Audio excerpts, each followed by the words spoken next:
NBC Sports Radio, AM 1060 KDUS Tempe, Phoenix, and KSLX HD2 Scottsdale, Phoenix.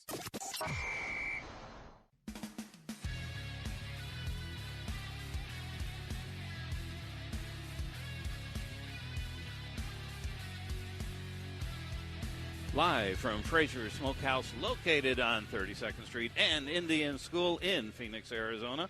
This is Real Hockey Talk. Hi, everyone. Welcome to the show. I'm Dave Isaac, alongside Greg and Rick, the hockey guru. Grew up in Boston, lives in Phoenix, and loves it here, but is still a Boston fan at heart. A Boston knucklehead. That's me. What's a knucklehead? I never heard of that. It's a technical term. You're going to have to Google it. I learned it from the Three Stooges. That's technical, yes. That is. Hey, you know what I just saw on Facebook, I think, is the Who's on First bit with Abbott and Costello. Oh, that's hilarious. It is funny. Never gets old. We should do that someday. Well, I'd probably screw it up. Yeah, I would too, I think. So anyway, we're at Frasher Smokehouse. This is such a great place. Want to brag about them. They won the best barbecue. Ooh. I think it was in the state, and many competitors, and it is terrific here. So if you have not had lunch or dinner, hey, even breakfast, but they don't serve breakfast, I don't think. But this barbecue is delicious. It's the best I've had, by the way. And George Frasher is owner. That's why it's called Frasher's Smokehouse, 32nd Street and Indian School in Phoenix. So come on down, have some fun. So how's everyone after the finals? The final. Greg said, yes. Always say final, not finals. Right. Yes. You win, Dave. You picked the. You picked did. You picked the Pens. I know Greg was holding out for the Predators. Every one of my picks lost. So Chicago. It's Blues. Yeah. Anaheim. They all lost. So it's an interesting time of year. The playoffs are over. Congratulations to the Penguins.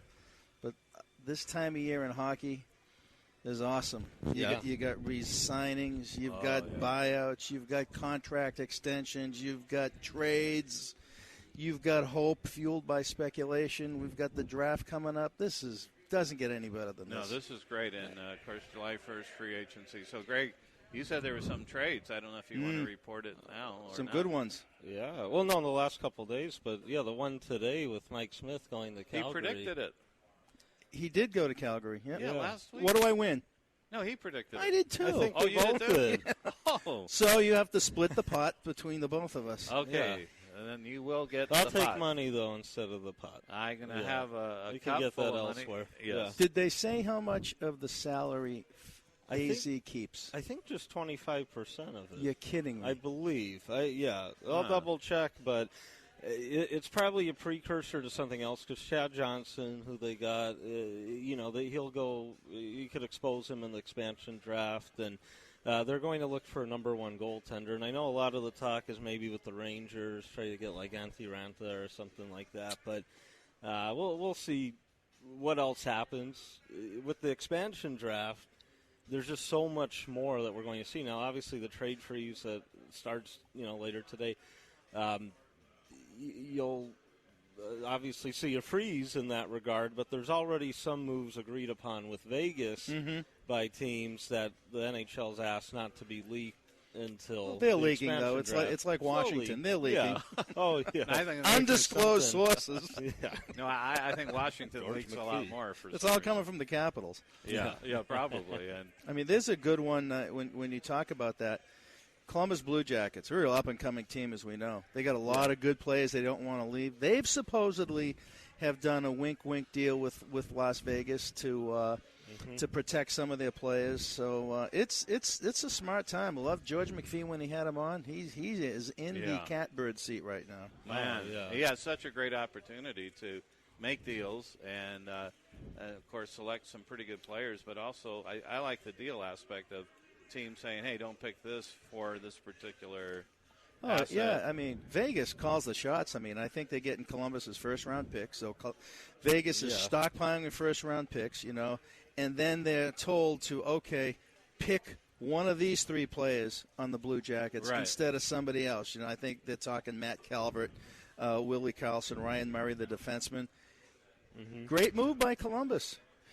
Great move. You got to do it. And I think the Bruins are going to do something similar to protect some of their defensemen. They're going to probably move their first pick, which is 18 in the round. Columbus could come out of draft night with 4 to 5 first-round picks.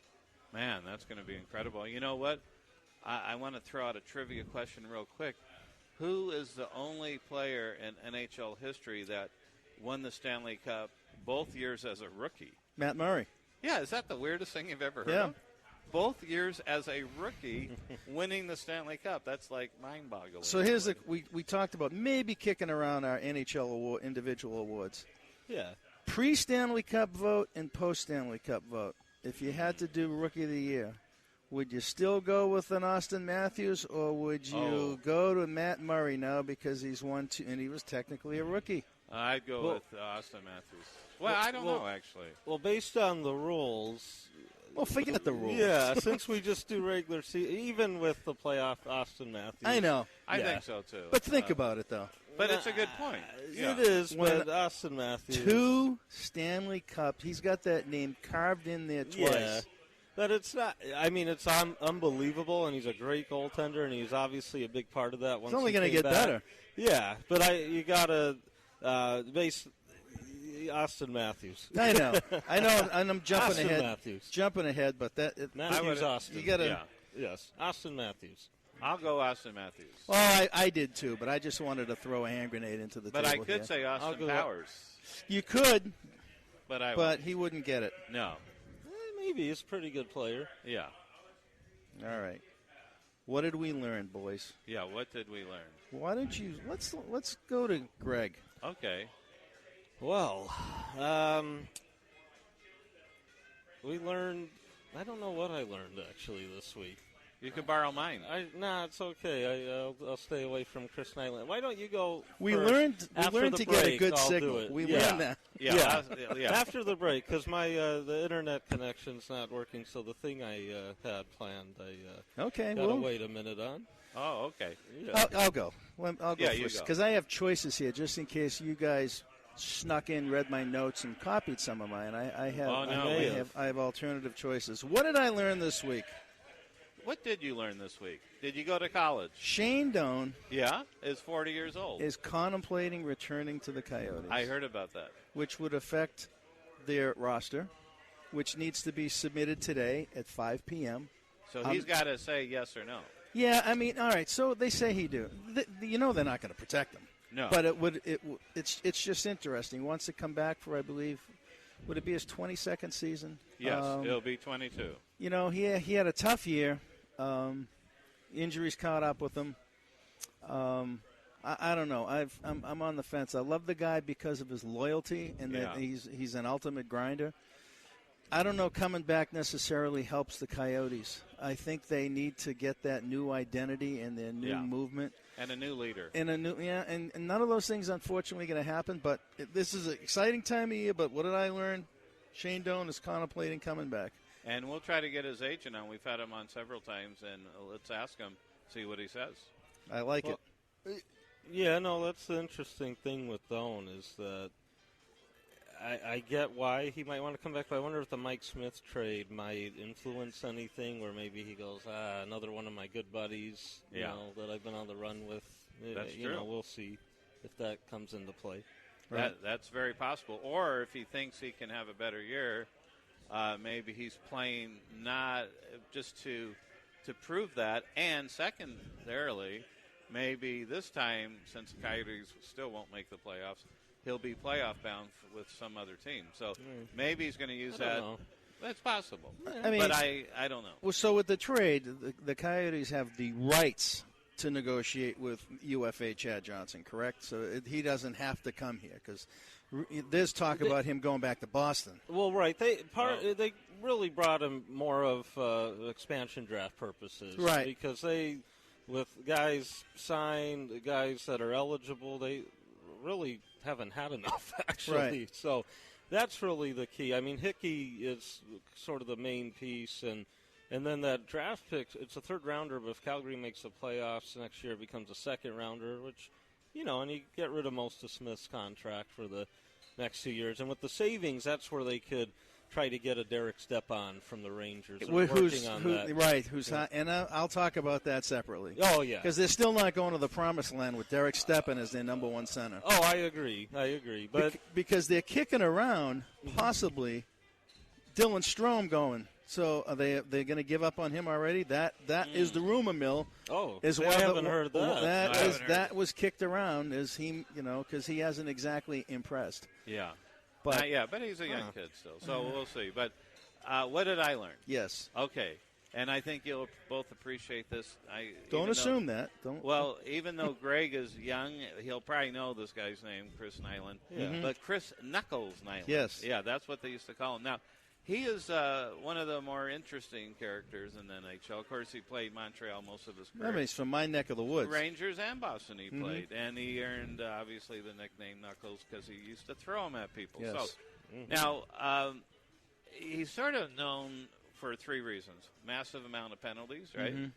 At 3,043, that's huge, isn't it? And also, he had 10 separate penalties playing in Boston. Were you at that game? I may have watched it. 6 minors, 2 majors, 1 misconduct, 1 game misconduct. Al, at one 40, time? Yeah, 42 penalty minutes. The only other person I can remember was Randy Holt, I think, did that for the Kings at one point. Now, but the most awesome thing about Chris Nyland is what? This is the third thing. We talked about Can I guess? Yes. Arrested for shoplifting. Did he really? Stealing a bathing suit. Oh, I didn't know that was a bikini. No, it was within 5 years ago. Well, this not one of his prouder moments. Only 5 years ago? Yeah, it was recent. Man. Well, I didn't know that, but no, he purchased the old penalty box from the Montreal Forum when they were auctioning off all the pieces of of that historical place. So that's sort of an interesting thing since he spent a lot of time in there. Yeah. Now, the other thing is what I learned is Chris Draper, one of the center of Detroit's famous what it was the line called, do you think? Oh. The grind line. Okay. And, of course, Draper, as you remember, was with the Winnipeg Jets, the first Jets, and he got traded for $1. For $1. That was what I learned. How did you know that? And I didn't know that. For years. 15 years. Well, anyway, he was the grind line. Darren McCarty, you remember him. Oh, yeah. Great line. And Joe Kolscher at sometimes. Now, yeah, the $1 was the thing. Now, the last one I don't think Greg's going to get. I don't think you'll even get this. On Knuckles? No, we're on now Ken Doherty. Who? KG Ken Doherty. Oh, I'm This is even before all our times. But he only scored, he was in 150 National Hockey League games. Only scored 15 goals in his career, mainly minor leaguer. But there was, in the old days, in 1934, the NHL teams played a 10-minute overtime period. Okay. There was no sudden death at that time. So he is known for scoring the hat trick in overtime, leading the Leafs to 7-4 victory over Ottawa. That is a record that will always stay with the guy because obviously it's I did not know that. overtime's different. So pretty interesting. That's what I learned this week. If I can circle back and the Chris Nyland, as I Googled his arrest report, it was approximately 8 years ago. So it wasn't 5. But I think here's the part that to me is disturbing. It got thrown out, $100 community service, blah blah blah, right? But he did it. Why did he do it? Who knows? Have any of you been in a Lord and Taylor? A who? Clothing store, Lord and Taylor. It's kind of big back east, kind of high end. It's kind of high end clothing. Yeah. Right. I thought it was nothing but female clothing, and that's where he stole. That's where he put the bathing suit underneath at a Lord and Taylor, and I just thought it was women's clothing. Yeah. That's and maybe the judge let him off. But anyways, I digress. Okay, well, that's Let's fine. just hope he's not in Phoenix right now to come in and beat me to a pulp. I bet he's still very tough. He is. Mr. Nyland, it's the guy wearing the Golden Knights polo. Yes. He come in. You like that, huh? Oh, where'd you get that? Beautiful. NHL They store, have them probably. behind the mask now, too, I believe. Yeah. Hey, that's sort of cool. It's good shirt. Wow. You're gonna, It's amazing what the dinero can do. You're not going to, yeah, that's true. You're going to move to Vegas? No. Just I'm going to visit occasionally. Yeah, more than occasionally, probably. Right. Okay. Now, There is some news. Breaking? No, not breaking, but as of last Monday, of course, Andrew Barway buys out the other 49%. Now, what does that mean? Well, it's interesting. LeBlanc's out, Drummond's out, and a guy named Aaron Cohen is a new chief operating officer. I don't know who he is, though. But everybody else is staying, like Shaker and Sean Sullivan. They're not making any hockey the GM operating. staying, obviously the coach. I don't know who else within the organization, if they're going to look at a little house cleaning, perhaps, especially after we give our report card later on. We already gave it, and it wasn't. No, we didn't go all the way. You've been dissecting them pretty well, so we're gonna leave that to you. Yeah, so they're looking for a chief operating officer. I already turned it down. Yeah, that's our friend Ari Siegel was, and now he must have probably got tipped off a couple months ago when he quit. He was there less than a year. So, but he did buy it out. Now, what's interesting about this? I was going to say, I remember how excited he was to take that job, and he was. Yeah, big long-term thing. So. Yeah, he got wind of it, and it's been going on for a few months. I want to say the trade freeze came at noon our time. There was one more move I did see across. Merkel Mueller, who was former first-rounder of the Sharks. This might have to do with the expansion draft and stuff, but he was moved to the Devils, second and fourth-round pick coming back. But he was pretty highly touted there for a while, so we'll talk more about that later. But it was, a little surprise there, but again, because of the surprise, it might have something to do with protection. Maybe, gotcha. They could have lost him. I know free. Galchenyuk was being kicked around from Montreal, going to San Jose, and then I'm hearing they're trying to go after Logan Couture or Joe Pavelski. Why the Sharks would ever get Galchenyuk for either one of those two guys is beyond me. Right. But like I said earlier, this is a fun time. Well, it is, but with Andrew Barway now. The official statement was the reorganization is an effort to consolidate and strengthen the ownership and to resolve various disputes among the existing owners, and we believe this will be better position the club to achieve a long-term solution in the Valley. I don't believe that for a minute, but it'll probably maybe strengthen the ownership. But it certainly, I can't see them staying here. But here's the key facts: 2016 and 17, they reportedly lost operating loss of $20 million. And with interest payments, the loss was $27 million. This is a cash loss. This is not a good thing. No depreciation in there, which would be a bigger loss. But cash is what you want to look at. But he purchased 51% majority of the franchise in 2015 for a valuation at $305 million. He paid $152.5 million for that. Now, last Monday when he bought out the other 49%, the team was valued at $240 million. So it's dropped very quickly. And the deal was structured like this, at least reportedly structured. I was looking on Forbes' website and so on. $60 million of equity, $180 million of debt, and I assume he had 51% of this debt already as owner of the Coyotes. Thus, basically, there's $250 million of debt right now on the Coyotes. $100 million from the National Hockey League credit facility debt, 2 loans from MGG Investment Group, one for $100 million, about a 10% interest rate, and a payment in kind, which means there's no cash between the lender and borrower until maturity for $50 million, but it will be redeemed in 6 years for $100 million. This is, talk about a leveraged buyout. Yes. This is leveraged over the value of the team at $250 million.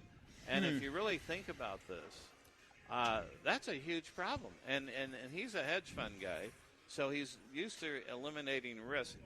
In real estate, you can flip properties. I'm wondering if he has a deal already laid out. Hedge fund guy wouldn't do that if he didn't.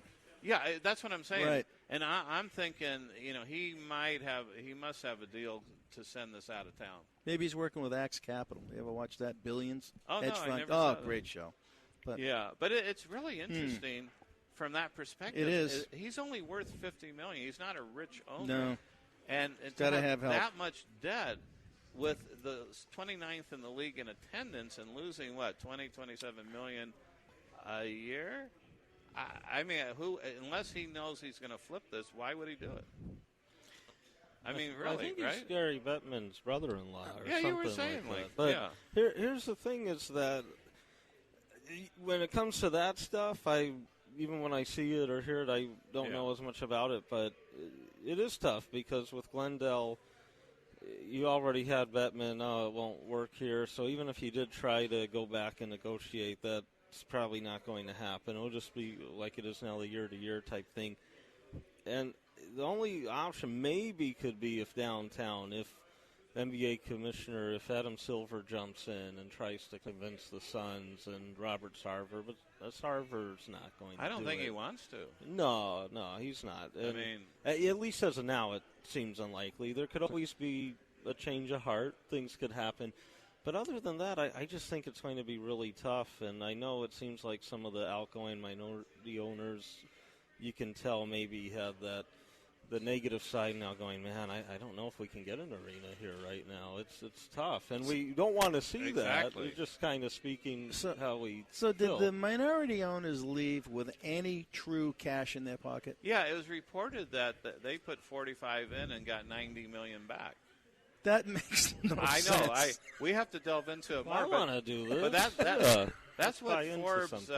seemed to write about, and there's not a whole lot out. So that's why I say it's reported this way, and the source I had was Forbes. But it doesn't seem to make sense. But a hedge fund guy, how do you reduce the risk in this type of high leverage deal? He's just not going to. He had to have things lined up. He has to know he can either retain some ownership or increase the value by moving. Because these guys, the last few years, the minority guys, had to be reporting a loss and using it for their own tax benefit. Now, right? Well, that's a problem because, with the passive loss rules, which is a little technical, that they probably were not able to report passive losses in those type of amounts of losses. Can they do it now with this big capital gain that they've got? When there's an entire disposition, you can take it, but why take a loss? People need to look at a deal as how can I make money? Now, you could do it two ways, by current income or the amazing appreciation of the team at some point, which teams are appreciating. But you never look at it like, I'm going to get a tax loss, so I'll buy a sports team. That's the wrong way to look at it. But let's talk after this break. We're about to go on a break. And, of course, we are at Frasher's Smokehouse, best barbecue in the state of Arizona and maybe beyond, of course. And this is located at 3222 East Indian School Road. That's 32nd Street and Indian School Road. Come on down. This is a lot of fun because this is really – I'm getting hungry now, and Greg and Ricky I think we're going to have to get something. I'm eyeballing the brisket. Yeah. What's the other one we like? The tips. Everything. No. Yeah, everything. And this is Real Hockey Talk live from Frasher's Smokehouse, 32nd Street and Indian School. We'll be right back after this break.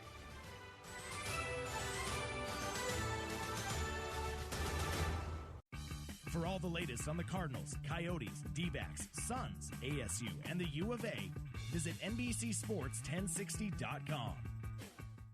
For the love of the game, your sports alternative show. Heard Monday through Friday, 2 to 3 p.m. right here on NBC Sports Radio, AM 1060.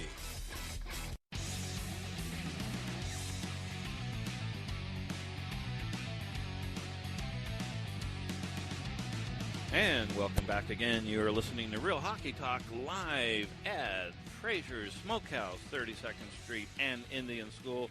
This is NBC Sports Radio, AM 1060, KDUS in Phoenix, Arizona.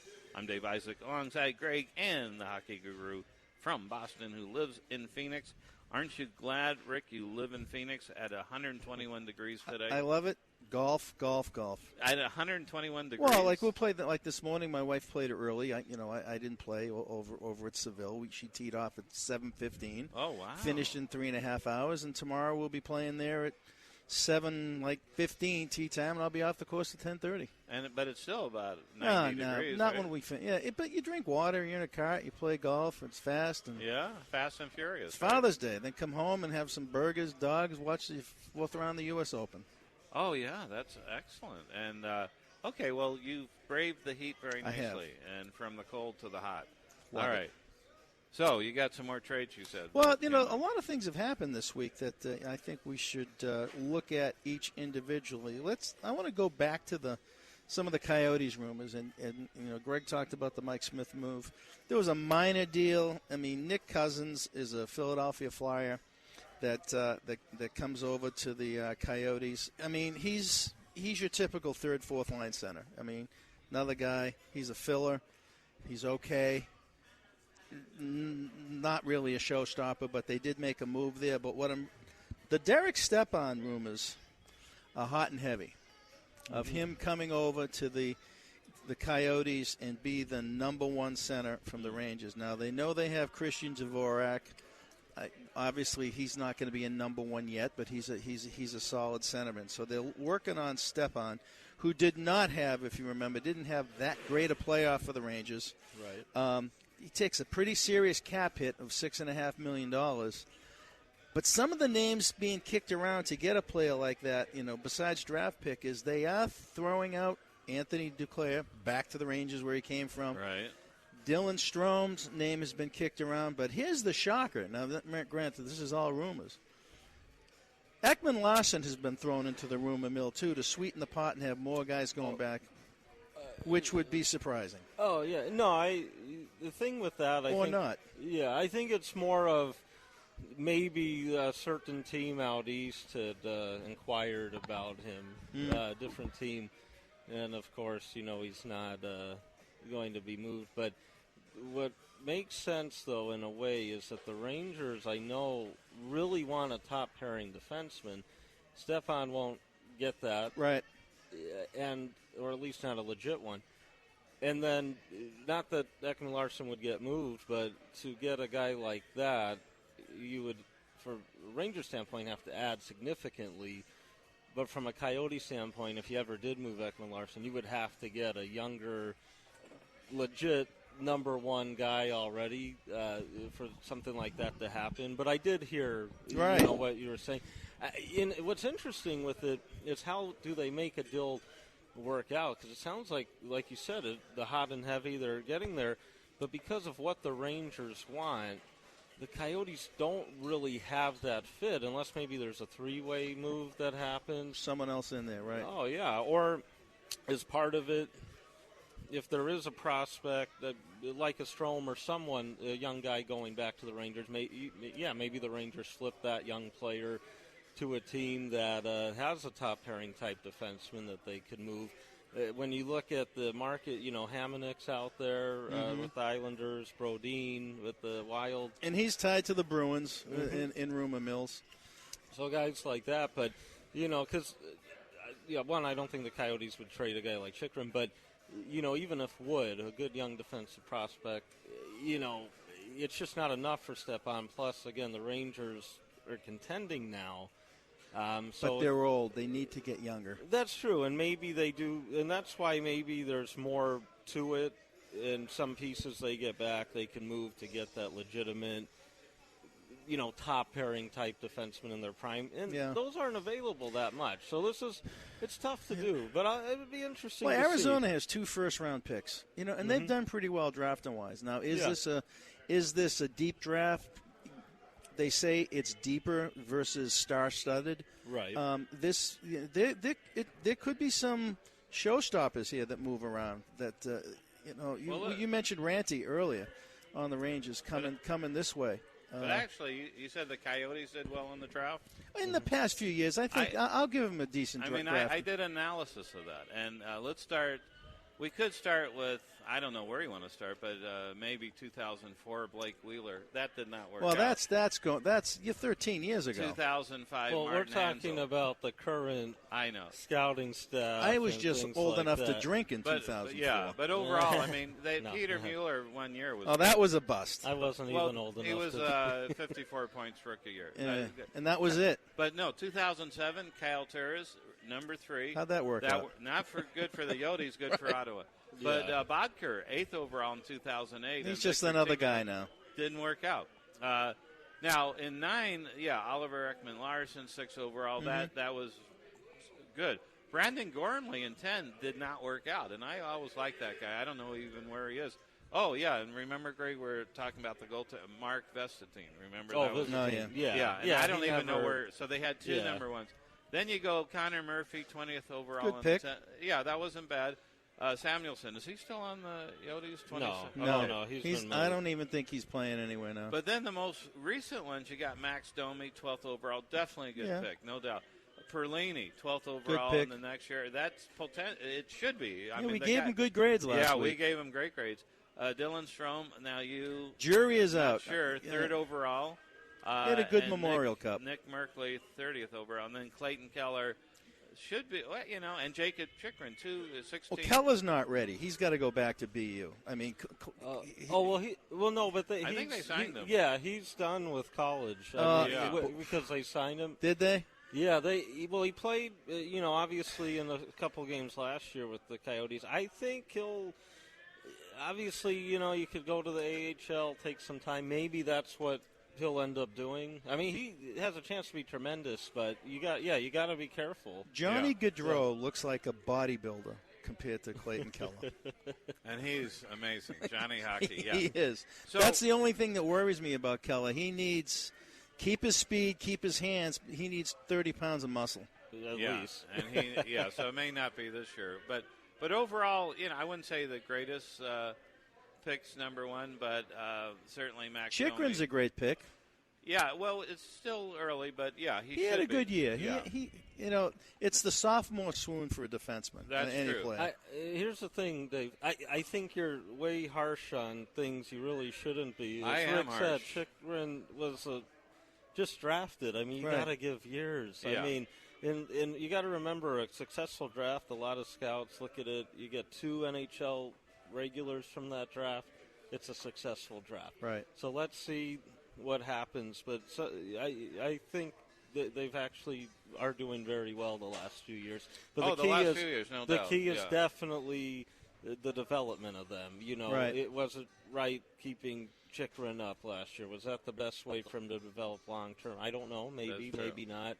Or with Keller, signing him, obviously, so he's done with college now because of that. Played in some games, looked all right. But, what will they do? Will he play in the AHL, get a little more time or not? I mean, that's going to be the big key now. I mean, but they're doing fine now. They're getting Let's some just see what youngsters they that can have do. high skill. Yeah. Now, how many it goes back to how you handle these kids, too. Well, that's true. Yeah. Gretzky didn't do that good. That's the dark ages, the way he did it. They had Kevin Porter, Tikhonov, Bodker, and Turris. He wasn't scoring 75 goals a year, so he was a bum. Yeah, it's unfortunate, but it sort of hurt a lot of those players. You saw this in the Bruins this year when Claude Julien got canned. They brought up Bruce Cassidy, who had the same system in Providence, and all of a sudden Ryan Spooner starts playing better, and some of the other defensemen, because he basically said it's okay to make some mistakes. I'm not going to bench you, and you're not going to be in the third balcony watching games for a week if you make a bad pass in your own zone. Right. You got to be able to do that, and I don't know if the Coyotes always do that, because there were some guys this year that took a step backwards. Anthony Duclair, something's wrong. We talked about that last week. I mean, and did Domi exactly have a breakout sophomore season? No, but he was hurt. Yeah. Okay, but still, what you saw on the ice was not the same player that you saw. His look at his even strength goals and whatever. So and coaching's key. Larson too. Not as good. But now here's a trivia question for you: How many captains has the Coyotes have had since they moved here, and what are their names? 3. Wow, Greg has got 3. What do you think? Doan obviously has the most seniority out of all the guys. Yeah, how many? Oh, Newman and Doan. Oh, he got it. Who was the other one beside Newman? Kachuk. Oh, okay. That makes sense. Yeah, and so anyway, that's a little trivia. That was an easy one, evidently. Yeah. That wasn't fair, was it? Yeah. I think we should do this and ask the captains of some of the original 6 teams. We'd be here for 10 hours. Oh, yeah, that's true. Now, I also looked as part of the report card with the Coyotes, how they did the last 5 years as a team. And, it's sort of interesting. They had a bad year, then a fairly good year. Like 2012-13, they had 51 points. Not a good year. 2013-14, the next year, 89 points. You'd consider that's a pretty decent year. Well, Still, it's a positive movement. Doesn't get you there. Did not qualify for playoffs. Right. They haven't in 5 years. 14-15, 56 drops again. 15-16, back up 78, and then back down again this last year, but not a big dip from the previous year's 70 points, but certainly not even close. So from an analysis standpoint, in fact, I have something else I think you guys will be really interested in. You're below 90 points in the Western. Oh, you don't have a chance. Yeah. Oh, yeah. You look at the teams just in their own division. You need to be up over 100. Mm-hmm. And you got to be at that pace going into February, because if not, you're not getting anywhere near it. Well, this is part of the report card. Here's something interesting. I looked in the Pacific Division this year.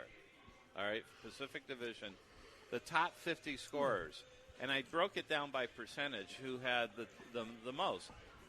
First of all, Anaheim, 14% of them were on Anaheim. Edmonton, 18, the top. Yep. Well, actually tied with Calgary. San Jose, 12, Calgary, 18. L.A., 14, Arizona, 12, Vancouver, 12. Mm-hmm. Now, fairly close, but if you look at the top 25, the percentage-wise, Anaheim, 20% of the top 25 scorers. How about Edmonton? Edmonton was 16%. San Jose was 20%. Calgary, 20%. L.A., 12%. Vancouver, 8%. And Arizona, 4%. Right. I think the handwriting's on the wall. They're still a ways away. Yeah, they don't. At least a couple years. If you're going to measure it of having a pure stud top 20 in the league scorer, they don't have that. I mean, that was shocking to me, especially the top 25. But look at Ottawa though, going into the. If you did the Eastern Conference, they didn't have anybody at the top there, but they had balance. Yeah. Look at Nashville; they had balance. If you have balance across all, if you can have four lines. So look at their defensive core. True. Nashville. So, Nashville Predators this year proved you do not need a number one name recognition center, because to me, Ryan Johansson doesn't fit that bill. They missed him in the playoffs. They didn't miss a beat. Okay? But they had a system. They had a methodology. They had good face-off men. They had four lines and four defense. So if you build your team around, I got to have Sidney Crosby, I got to have Connor McDavid, you're not necessarily going to win. Well, you're going to do pretty good. You're going to do pretty good, especially when you have a Malkin. Yeah, there's no doubt. He led all the players in points. Right. In the playoffs. That's phenomenal. And you got to, whether you like Crosby or not, you got to hand it to him. Two Conn Smythe trophies back to back. Right, first time in the the salary cap era since Detroit. Right, 90 whatever it was. I was impressed. I was impressed. That organization, no what they Chris did. Letang.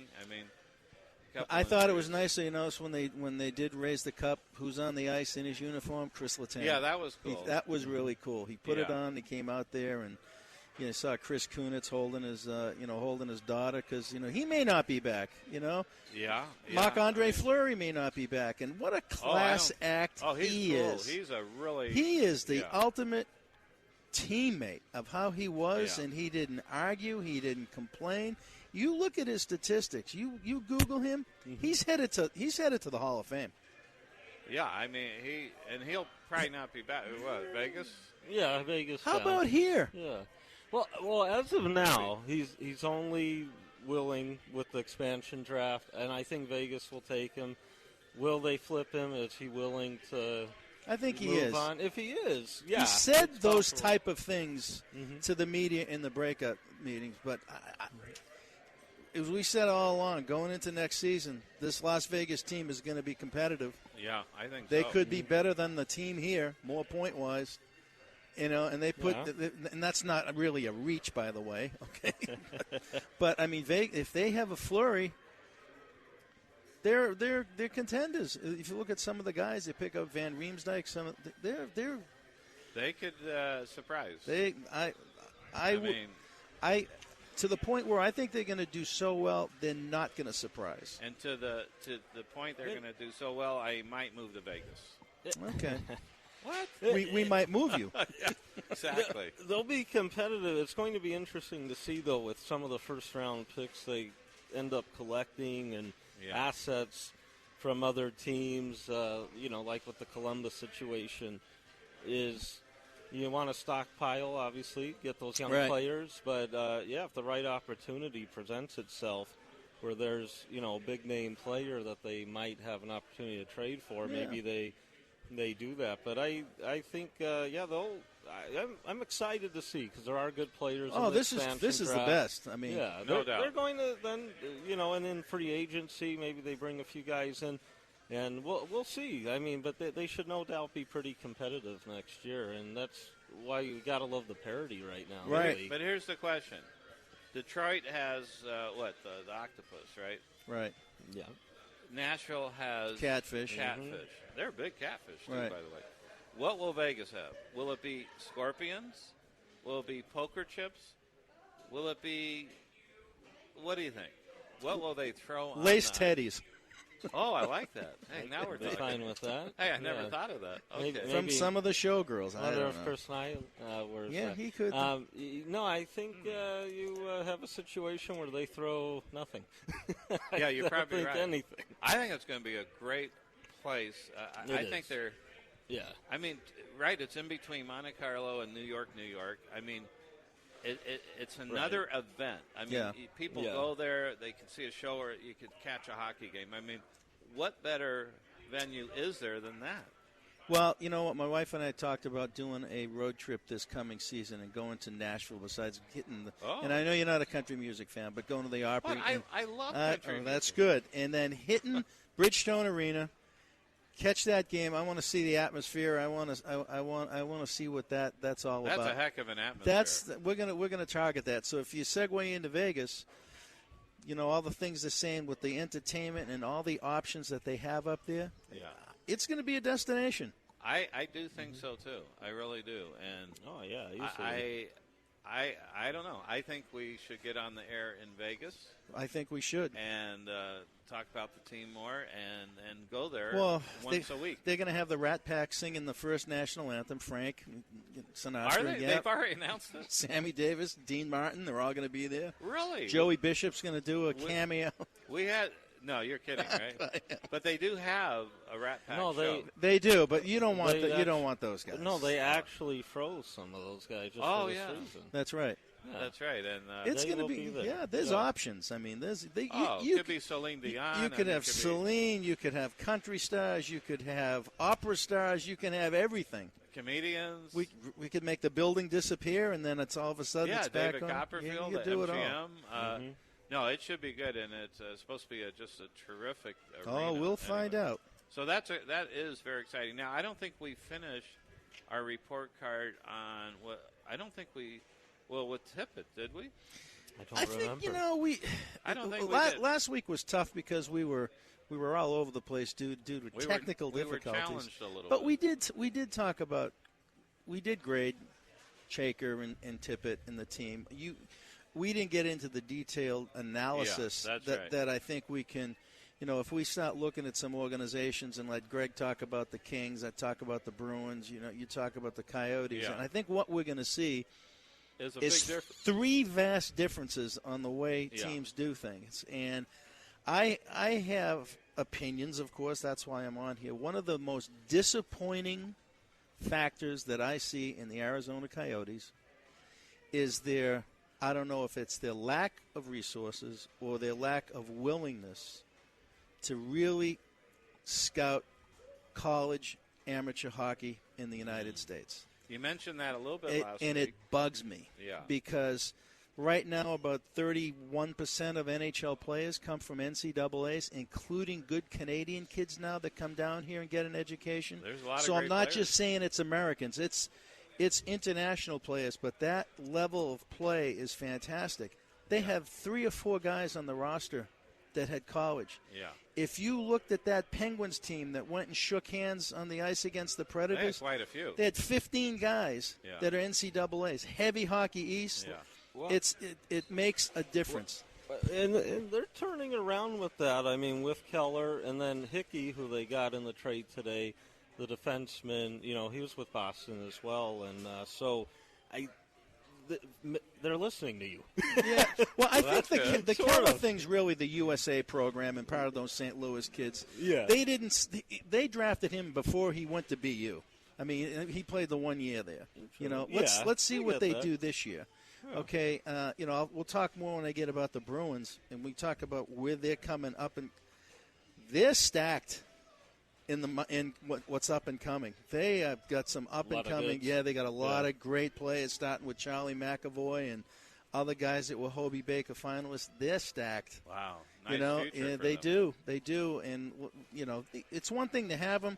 It's another thing to develop them. So what I like about the Bruins, Bruce Cassidy. Coach, he's letting these guys play. They upped him.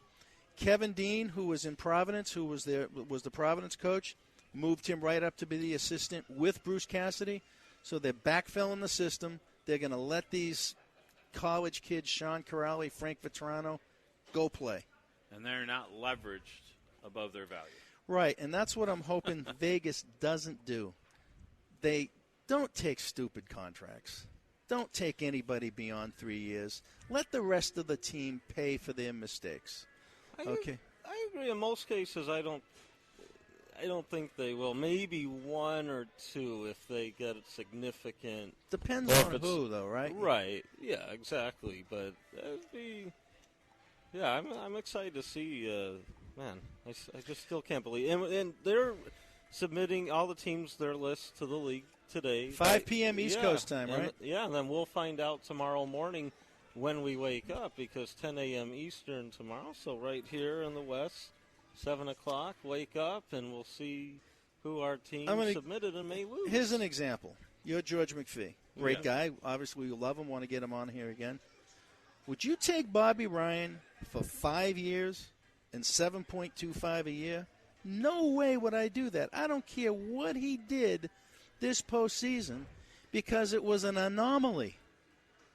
He's been okay, but what was his criticism all the time? Not a leader. He's not a grinder. He doesn't go into the corners. You're going to take that problem that Ottawa has and transfer it to you? Not a chance. That's a lot. That's a lot of money. Good for Bobby Ryan. Yeah, but not. Yeah, it's so tough. I mean, it depends how McPhee and company have really drawn things out, because if they say, look, we'll get obviously cap floor this year, and if they look at free agency the next couple of years and there's other guys and with the draft and what they could be paying these guys, if they think, well, money-wise, we're good, cap-wise, we'll have enough room, maybe they do something like that. But I agree. I mean, they got to be careful, because they don't want to get in that situation where 2 years down the line, wow, we're already competitive, and now we have a chance to make this move. Oh, wait, we can't. We have these contracts. And it'd be interesting to see, what they have planned. I know a lot of talk with the Ducks in Vegas, because you can still talk trade, do stuff with Vegas, during this freeze, is Vatanen, who, of course, the Ducks have been trying to move. He's probably still going to go to Vegas, just not via the expansion. There's some type of trade. It sounds like could be worked out. You're right. And when you do this, only take one of these three guys. Just like what Columbus is going to do. Yeah, it's exciting to see. Especially when you thought the GM position was hard enough, and now it's even harder for. Well, it's a blank sheet of paper. I mean, it's very difficult. It looks like the cap, it's going to be $75 million this year. I know the NHLPA is going to vote on that. Yeah. The floor is at like 45, 46. And the Yotes have some need to get to the floor. And they will. I mean, if you look at Vegas, if they took Fleury, in his 5.75, and obviously they signed that Vadim Shipayev from the KHL at 4.5, those two guys are 20% of the floor. Yeah. They're well on their way. Oh, yeah. If they take, so I would take Fleury. So we're coming out on a break, but when we come back, why don't we talk? And you could talk. We'll all talk about the Coyotes. You could go Bruins, Kings, but the leadership we started to touch on last week. The culture of a sports organization, right. And in this case, we're talking Coyotes. The innovation, the product, that's the team. Financial, that's important, obviously, and marketing, communications, public relations. We'll talk about that, give a report card, and then we'll go on the Bruins and Kings, see what's up with that. And this is Breakthrough Sports, actually real hockey talk at Frasher Smokehouse, 32nd Street and Indian School. And come on down. You're going to have a lot of fun. Great barbecue here And we'll be right back after this break. NBC Sports Radio, AM 1060 KDUS Tempe, Phoenix, and KSLX HD2 Scottsdale, Phoenix.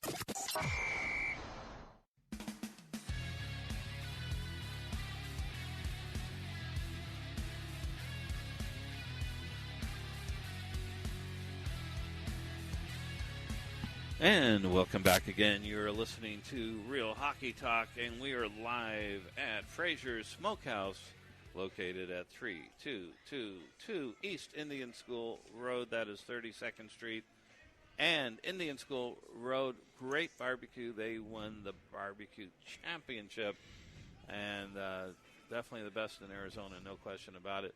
They're the tri-tip is good. The burnt ends, that's what I was thinking of. That is delicious. I wonder if they still have that. Ooh, right now. I think we got to get something. Yeah, we need to get some burnt I'm filling ends. it. That's why I'm dozing off a little, because I need that food. I need a No hit. way. Yeah, You're hit dozing something off? called barbecue. I'll go get a menu. Yeah. Ooh, yeah. You get a menu, but we don't want you to miss the Coyotes report card. Or maybe that's why he's going to get. Yeah. Well, I already gave the former ownership an F. As we talked about, but I don't know if you guys were able to hear me. No, we did. We heard the that. reason is, a lot of reasons. Well, hopefully Bearway Company things work out. It's better, but I understand with the fans and everyone excited in the fact that those guys, they saved the team here, and maybe, but just a lot of dishonesty. I think that came out. It's like. Nothing again. He might be a nice guy. We've met him before. He's done some nice things, but like Anthony LeBlanc, and maybe it's not his fault, but he had the right intention possibly.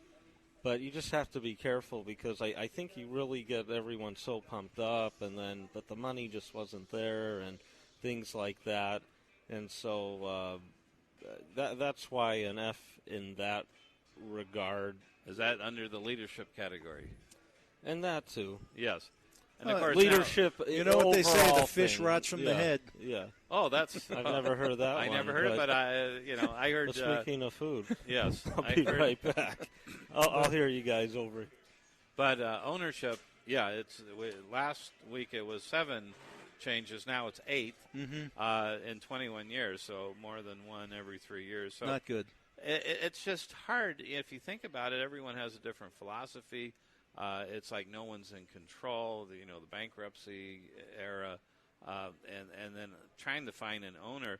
I do think Las Vegas may be a strategic position for the NHL, and not hold on to the Coyotes here in Phoenix as strongly as they did, because it's so close, and it could be one of those regional things. So I'm not sure.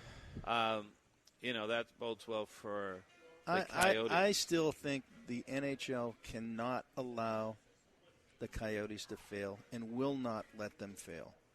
I'm disappointed that Commissioner Bettman said negativity towards Glendale, because granted, it's on the west side of town, but if you have a product, you have an organization, you have a culture, and you have leadership, people will go, like back it was when 2011, Brizgalov and Mike Smith, they were an entertaining team. They could play. What has transpired since then is a result of everything like that. They can't let them fail here.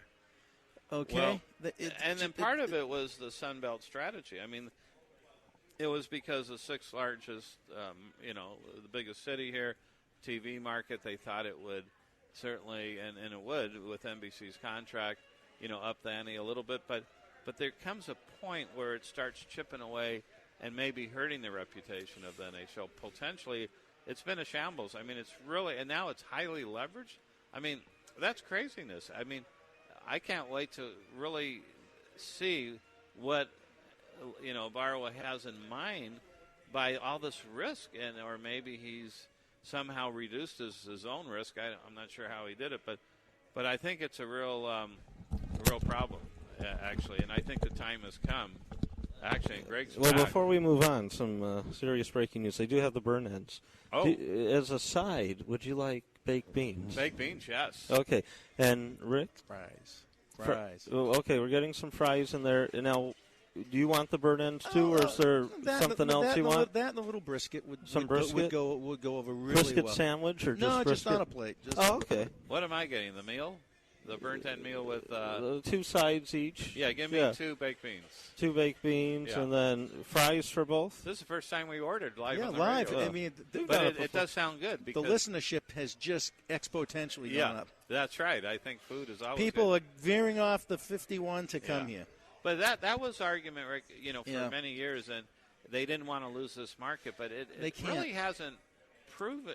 It just has not gone anywhere, and the fact that it's still uncertain seems like no one has money. Bettman, like you said they will never play in Glendale again, but Glendale's willing, obviously, cut a deal. I think it's a problem, and I wouldn't be surprised if they move on some other state.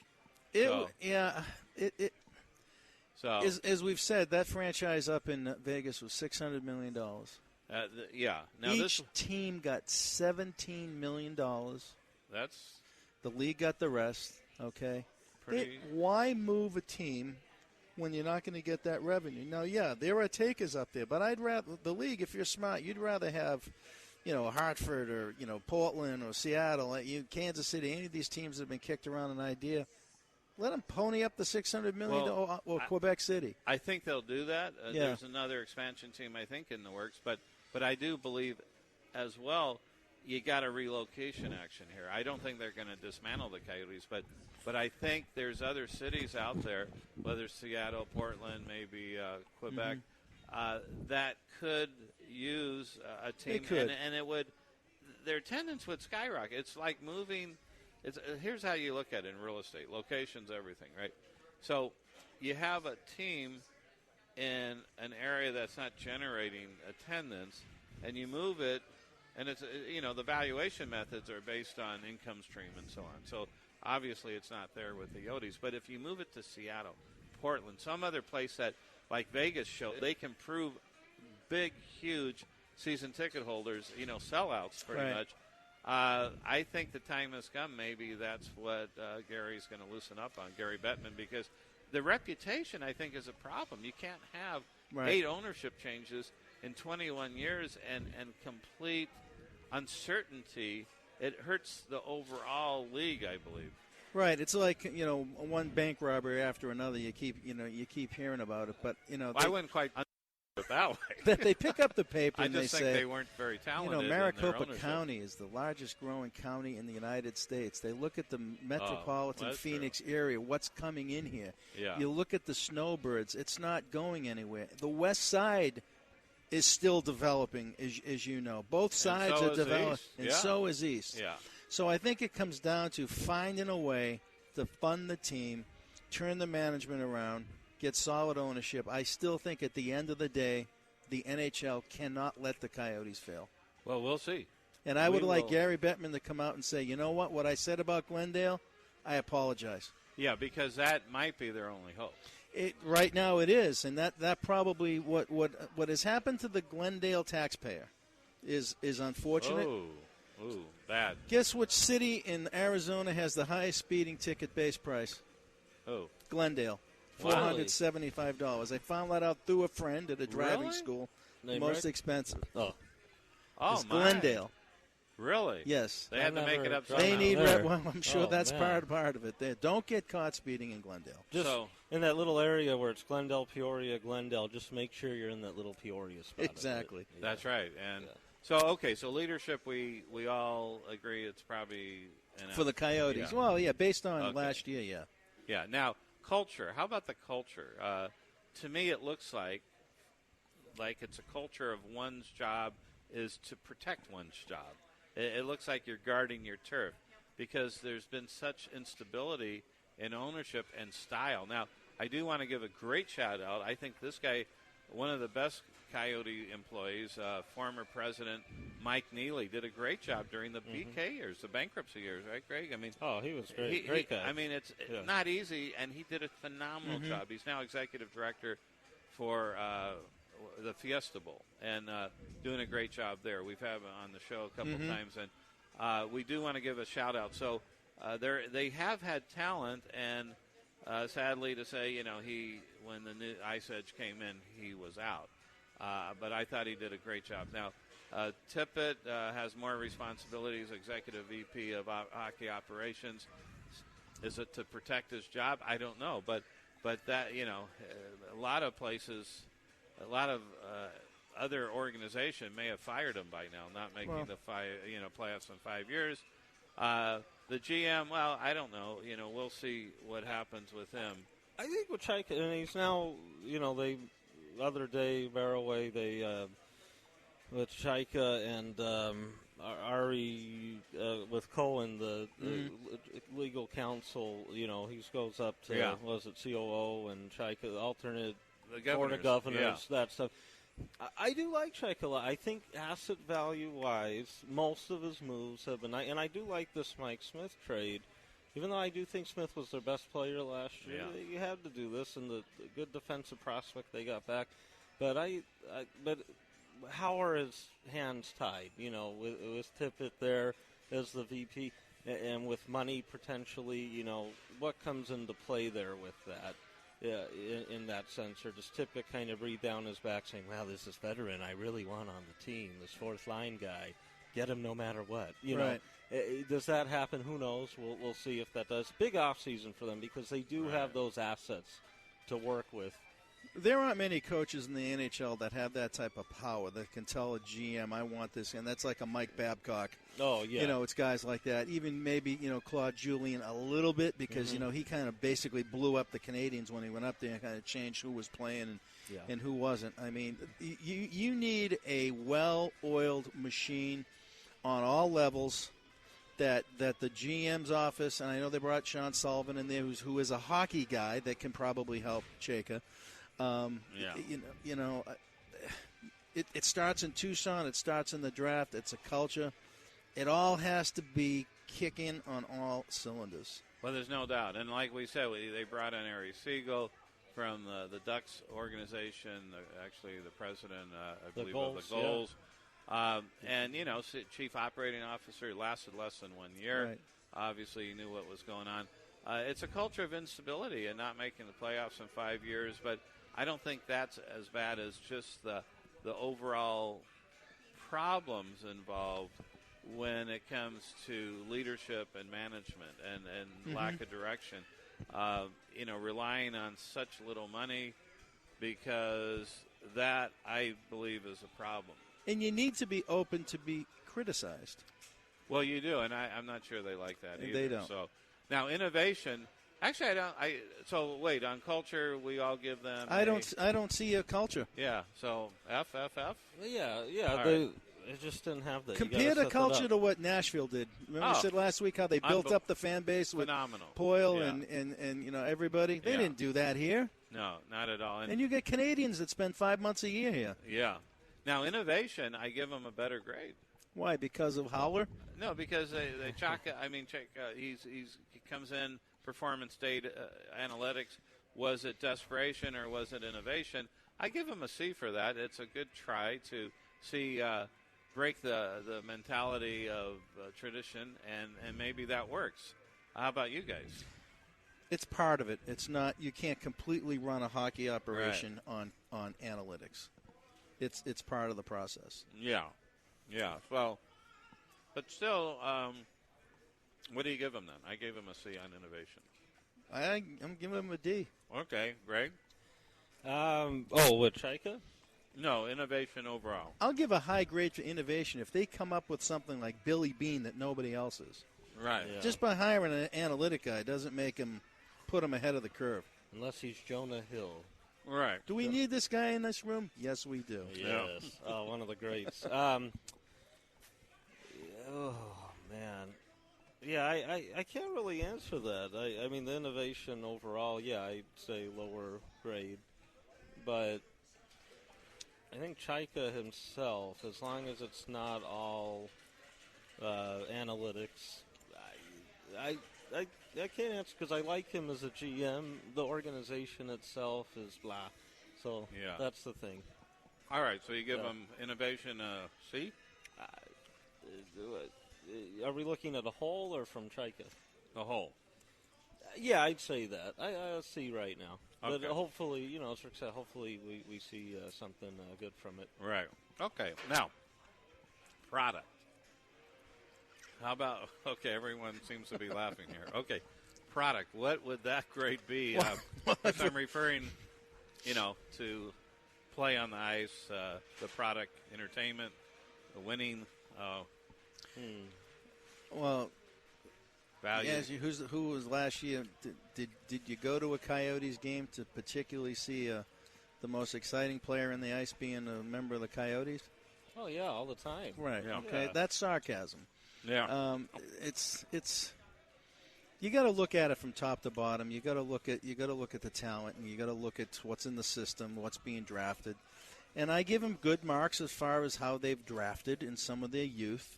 What happens is the word is called continuum. You need to let these people develop and mature and make mistakes, and I just don't see that. And I'd give them. Hey, anybody in the NHL, it's the number one league in the world for hockey. That in itself, these players are elite. I give everybody a good grade for that. They're not they're not Nashville, they're not the Bruins, they're not the Kings, the Sharks. They're like everybody else except a little below, and that's why they're in that 55 to 89 point range every year. So I'll give them a C. Okay, I gave him a D. How about you? For the product in Yeah. general, yeah, I'd say D right now. I mean, when you miss the playoffs, you're not even going to be close next year, I don't think. Mm-hmm. I mean, there's think goods with some of the young guys, some excitement, but Yeah. But as of now, so we're all pretty close on that. Yep. Okay. Financial, we talked a bit about, and boy, That's not clearly enough. I mean, the city of Glendale too put $50 million in. Good. Yeah, that's in who I 2 feel. years, 25 each to cover certain losses to keep them there, and that's what your point, probably Gary Bettman. Shouldn't have done that, right? Glendale really sacrificed a lot. The debt to value is pathetic. Debt as much as the value right now, and at least in this location, they moved to someplace else. The value is going to go up, no question about it. So, I think that's a problem, and so you give them for financial. Oh, they have an F. And Greg. oh yes, we all failed.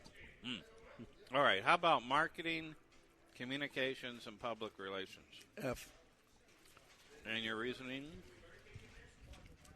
They're the least talked about professional franchise in the city. That's my opinion. Yeah.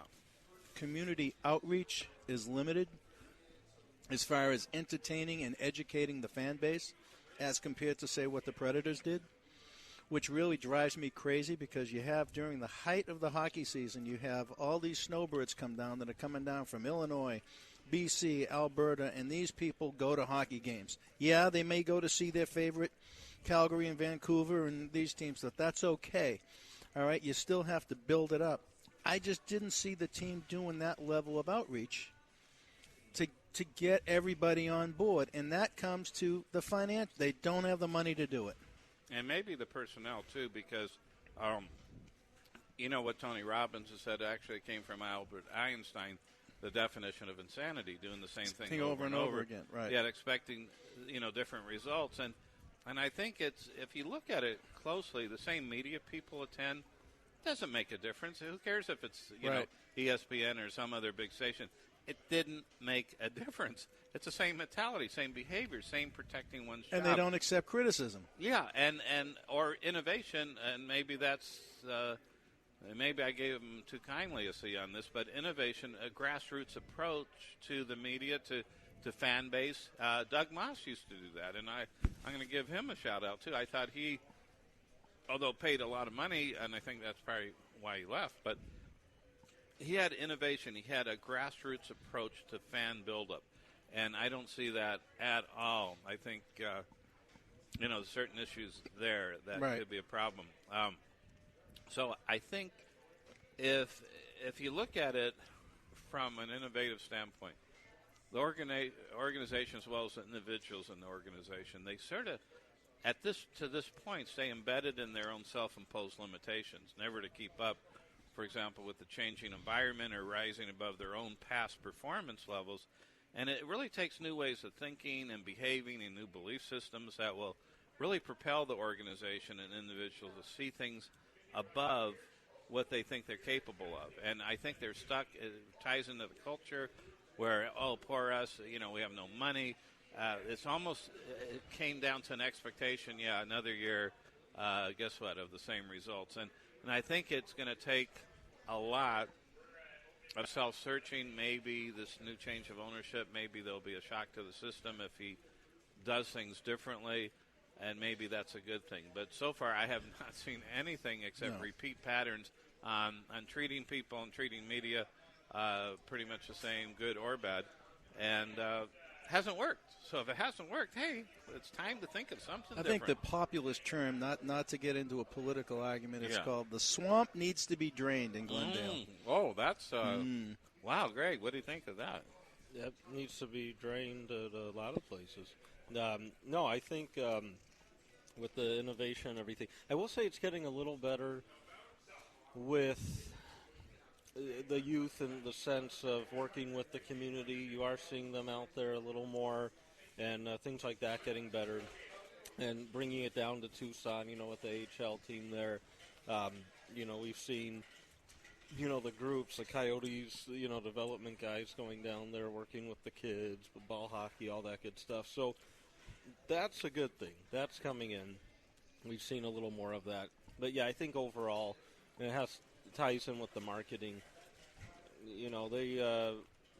They just don't do a great job of getting that out there. But, again, it could be budget constraints that they've had. It is. It comes down to money. Did they do a good job of promoting Tucson as a franchise? No. No. People stumbled upon that information. An American Hockey League is outstanding. Oh, yeah, without a doubt. They made a good move because the proximity, between Tucson and Phoenix, that's great. Mission accomplished for there. Yeah. Versus having it in Portland, Maine. That's a good thing. Okay, I think they're starting to make some of those moves. But even here, as I said, in this marketplace, promote the Tucson team. Yeah. Televise some games. Yeah. Do a doubleheader in Glendale that Tucson plays before the Coyotes play. I agree with that because this year in preseason the Coyotes are playing a game in Tucson. Great. But, yes, have Tucson come down here as well. There's so many things you can do. Innovation. Right. Now, the last category, operational, that really ties into leadership. Executing plans. Well, their plans were very short-term, evidently, and without any cash to back it up. Again, 8 owners in 21 years, not a good strategy for long-term planning.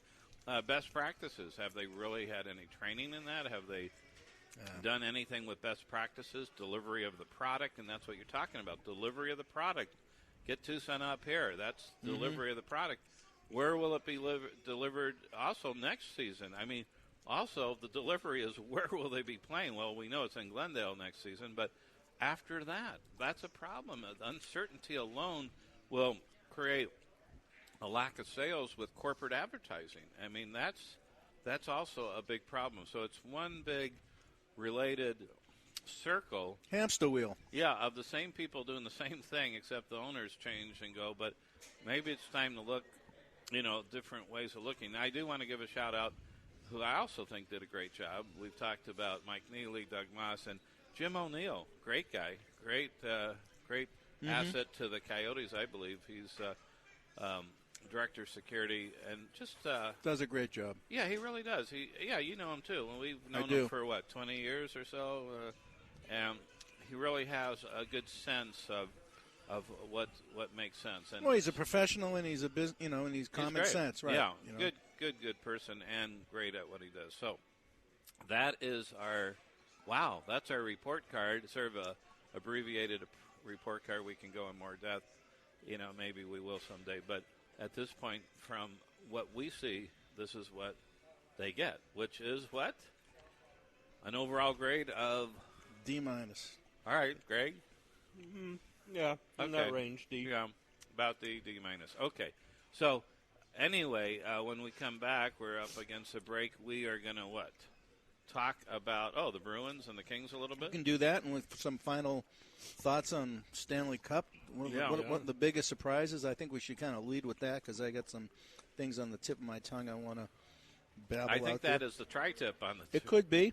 It is. It could be. There's been some coaching changes. We can touch on that. And a lot of stuff. Yeah, a lot of good stuff. Cool.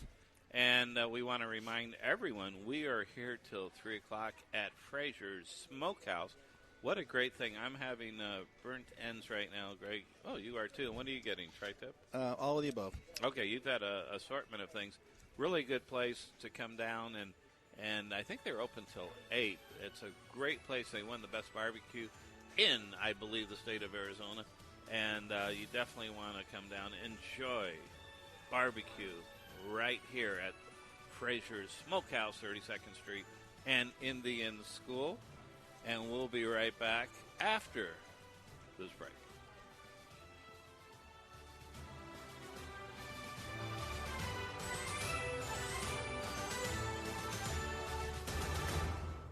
Hey, sports fans, check out my show, Dorf on Sports with Jeff Rich. Hey, that's me. Monday through Friday, 9 to 11 a.m. on NBC Sports Radio, AM 1060.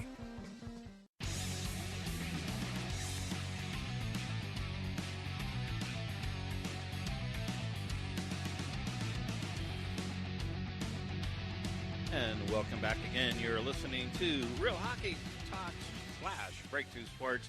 We are live at Frasher's Smokehouse, 32nd Street and Indian School. What a great place this is. They won first place in the barbecue.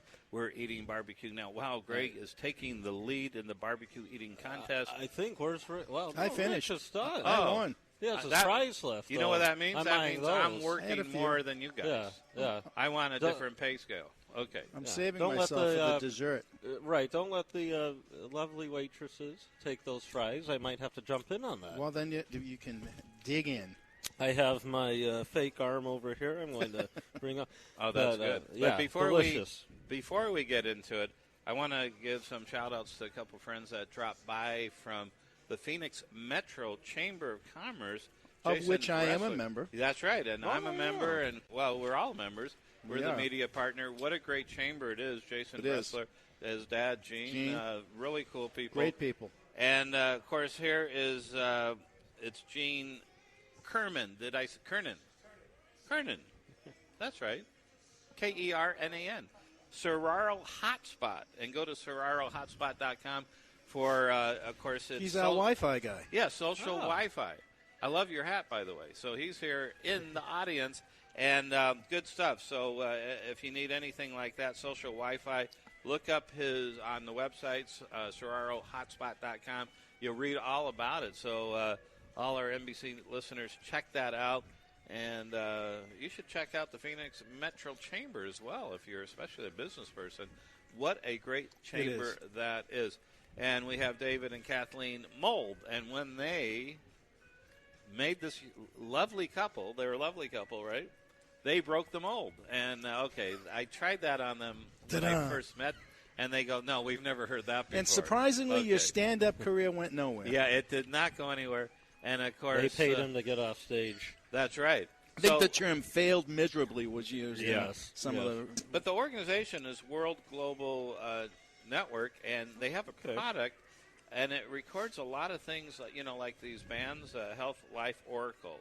It's called Hilo.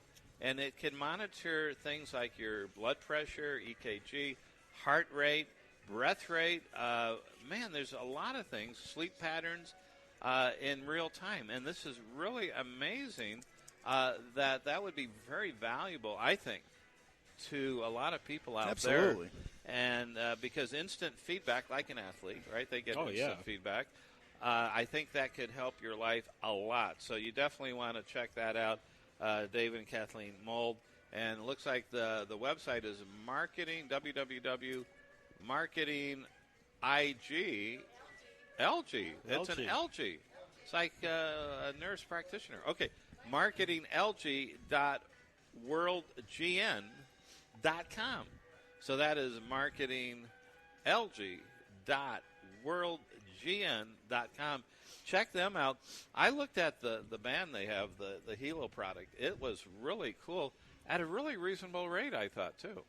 You'd expect something like that would be a lot of money. I thought it was very reasonable. And you got and it goes right from the band to the mobile device. So, which is really awesome. cool. Yeah. And there it is. There's my heart rate. It's racing. No, that's not that's your heart rate. Wow, you're I think you'll pass the physical. Okay, and who wants to do perfect for the millennials Yeah. in the listening audience? I think so. Instant feedback. Yeah. So again, Gene Kernan, That's great. Serraro, Hotspot.com, and David and Kathleen Mold, a very lovely couple, by the way, with World Global Network. So thank you for coming, and this will be really cool. Thank you very much. Now, let's go back to hockey. And you were going to talk, about the Bruins? Yeah, I chat a little bit about the Bruins here. Yeah. Let me preface it by saying, clearly I'm the Boston guy, so I'm jaundiced. I've got blinders on. I think they're obviously a powerful organization, being an original six. They've got legacy, they've got culture, they've got history, and they've got financial power.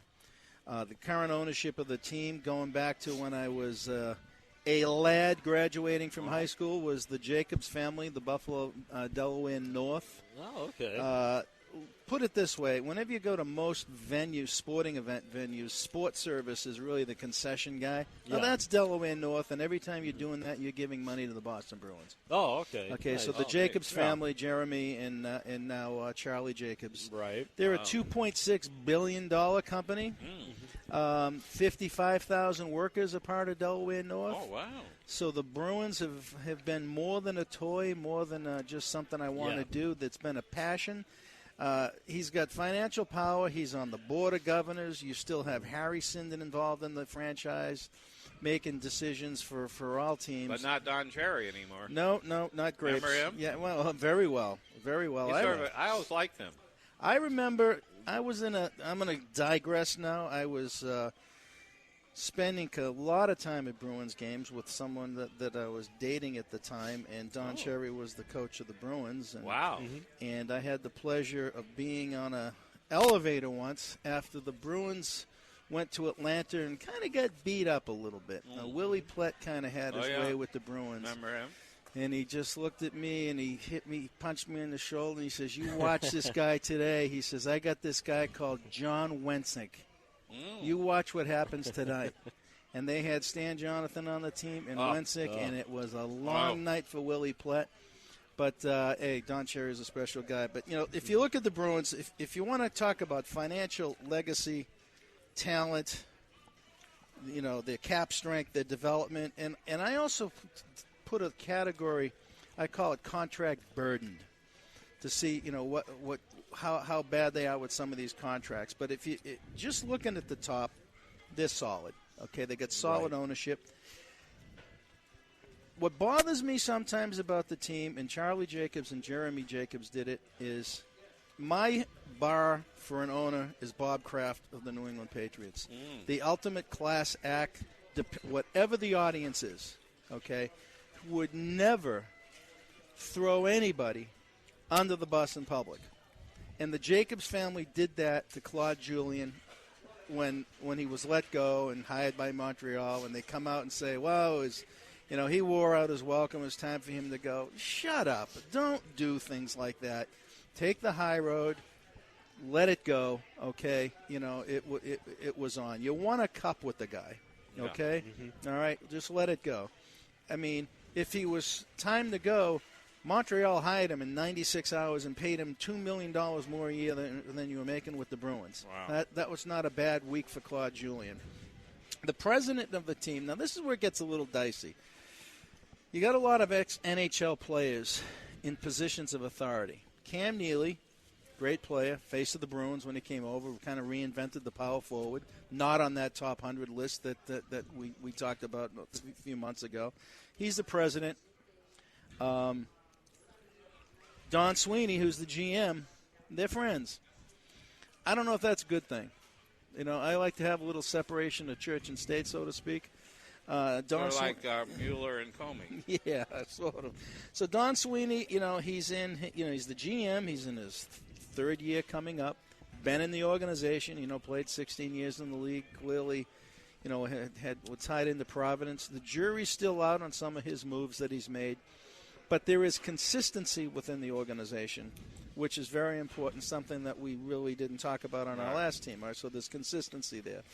I've always been a Cam Neely fan as a player, as a president. I watch the games. I see him up in the box. He gets very emotional. Everybody wants a winner. What I like that the Bruins have done is they have invested heavily in scouting and how they develop talent. Scott Bradley, who's the assistant GM of the Bruins, he's been there 24 years. All right, that speaks volumes. 24 years. They hired Jamie Langenbrunner. You all remember him? Great player. Okay. Absolutely. Yeah. Player development coordinator. There's a shocker. A guy idea. Right. A guy, a 20-year professional. Wow. So you got Jamie Langenbrunner. They have an analytic guy, Ryan Nadeau. But what I like about that is you never hear about that. Right. He's behind the scenes. He does his spreadsheets. He does what he has to do, and it doesn't drive the focus of the team.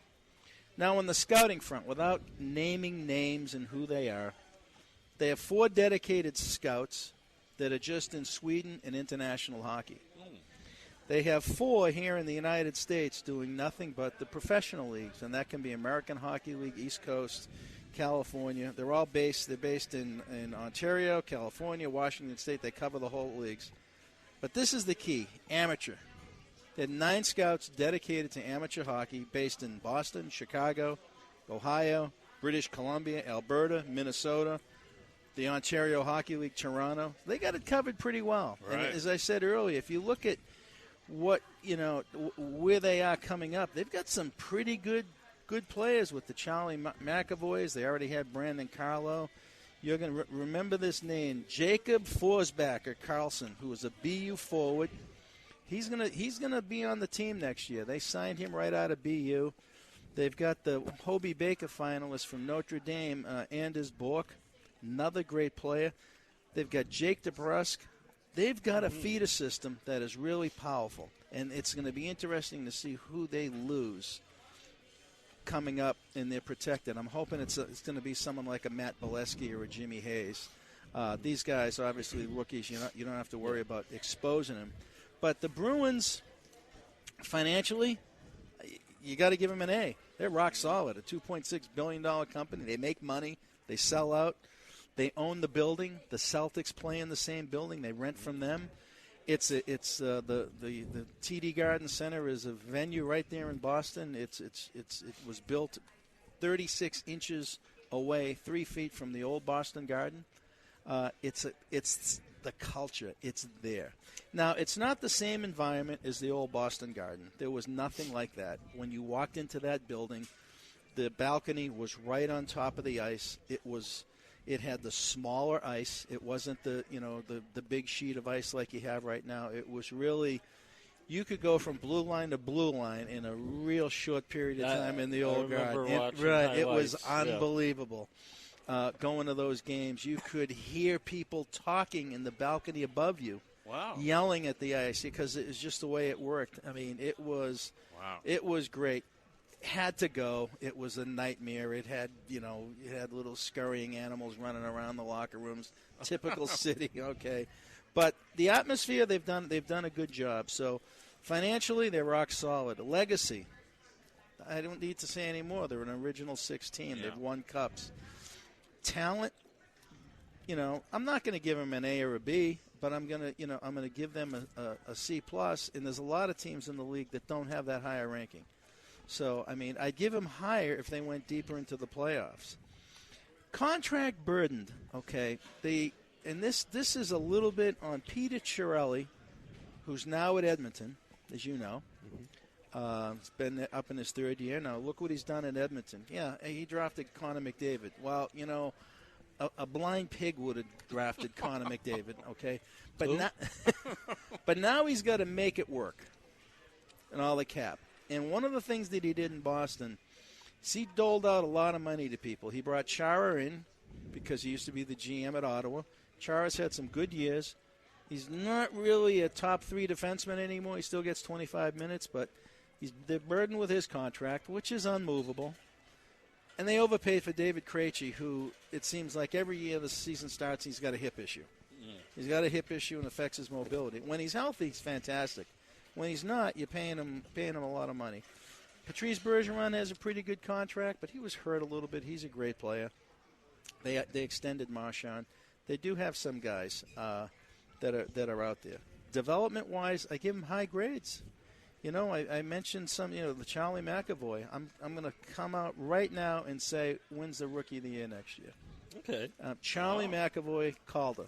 Done deal. Don't even vote for anybody else.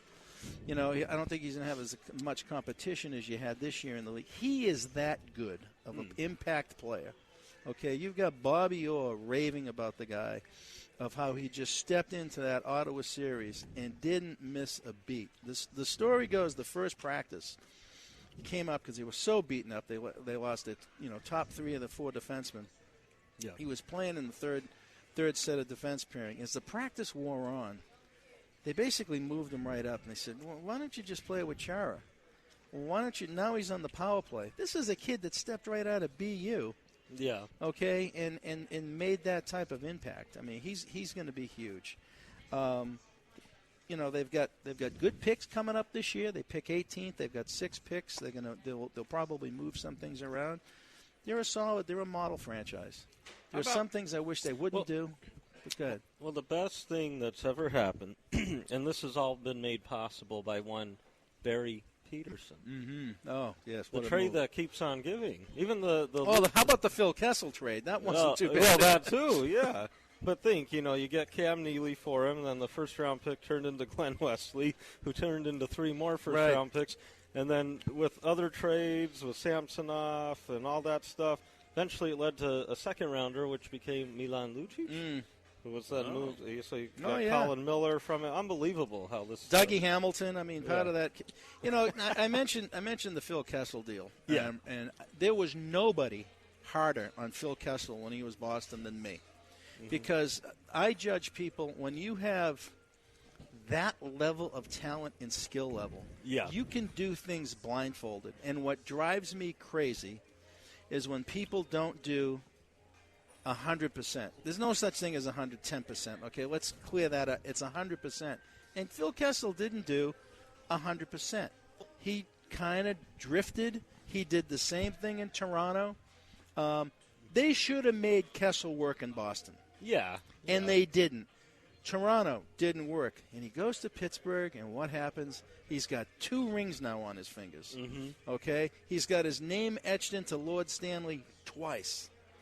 Okay, he's got the last laugh. Right. The Bruins missed on Phil Kessel. They missed on Joe Thornton. Those things, they. How do you let Joe Thornton leave? Well, that was a surprise, I thought. Right. Well, they got Marco Sturm in return. And Mark Stewart. Really. Solely high. And Wayne Primo. I mean, It was a terrible move. I mean, if you were at a point where you wanted to trade him, okay, but it's just shocking they couldn't get more because some of the other teams. I heard this once. I mean, not exactly what it was, but they had said something like, "Wow, if LA knew that San Jose or that Boston was going to trade Thornton, they were willing to offer, A, B, and C much more than with San Jose. But for some reason, Boston didn't do the due diligence. Right. They just went right to San Jose. We can, you can look at every franchise and this stupid move everybody did, but Bruins have a lot of them. If my brother's listening, he stopped watching hockey. He was dedicated with me. The day the Bruins traded Al Secord to the Chicago Blackhawks for Mike O'Connell, a defenseman, Al Secord ended up going to the Blackhawks, the black and blue division, scoring 40 goals a year and getting 300 minutes. And they let him go, a prototypical power forward. They've made errors. But right now, at this time, 2017, Bruins are in pretty good shape. Yeah. Now the fan base, it's just sort of built in there. It is phenomenal. I mean, would you compare, are the Red Sox fans the same or the Bruin fans usually? They're very similar. The Red Sox fan, the way they've marketed the team, and it's a business, there's a lot of, the Neil Diamond playing and people wearing the pink Red Sox hats and expensive tickets. they were the fans. I was there through all the years when they were dogs. Yeah. Okay, when the Patriots were dogs, when Jim Plunkett was there and, Steve Grogan in those years. The Bruins fan is as loyal as you will get, to the point where they will not tolerate the team taking a step back. So they'll be mediocre for you. The Bruins will not go sideways. They will always be competitive. And that hurts you. So you look at, they just made the playoffs this year. For those last 3 years, they didn't. They were always on the bubble. That's mediocrity, just below the 95 points. And then you're not going to get good draft picks. Yeah. So you gotta go. Sometimes you have to go sideways or down. Well, either one. But Boston's a great sports market anyway. So. Let me preface it. It is a phenomenal professional sports market. Mm-hmm. It is not a college town. They're knowledgeable fans. Yes. And you inherit to get Red Sox tickets. You got to inherit from your relatives. Kind of like the New York Giants. I mean, it is a rabid. Your favorite baseball movie, Fever Pitch. It's right up there. Yeah. Actually, The Natural I really like. Yeah. But Boston is extremely loyal to their team. Their team's out of the playoffs. There's a lot of people switch off what's going on in the after. I bet you there are a lot of Bruins fans that weren't really at the edge of their seats watching the Penguins hoist the cup. Okay, it's not a college football town like the Southeast. Yeah, Boston College is really the only Division I program. You got UMass Amherst, who's now playing games in Foxborough where the Patriots play. It's a professional sports town, and what makes it great for the Bruins, it is a tremendous college hockey town. Oh, definitely. The whole area, that in Minnesota, is college hockey, and that's huge. And that feeds the beast. So do you miss it? I do miss that culture and those games, but that's why I can step on an airplane and go back and get my fried clams. And, I went to a UNH game last year. I still keep my tickets, and I'll go back to a game this year and visit. But nothing's better than playing golf 365 days a year in Arizona. Big golfer. Even on the 120 days. We'll be out there tomorrow. Wow. Out there. You can get the drone. You'll see me on the first tee at around 7:15. And you'll be done by 10. 10:15. So you're only going 9 holes. No, that's 18 hole. We zip around. Wow, that is fast. Well, the course isn't as packed as it is in February and March. Oh, my. Yeah, I played golf once years ago. We played scramble golf, and we all sucked. We were there all day. It was unbelievable. But it was still fun atmosphere. It is fun. Yeah.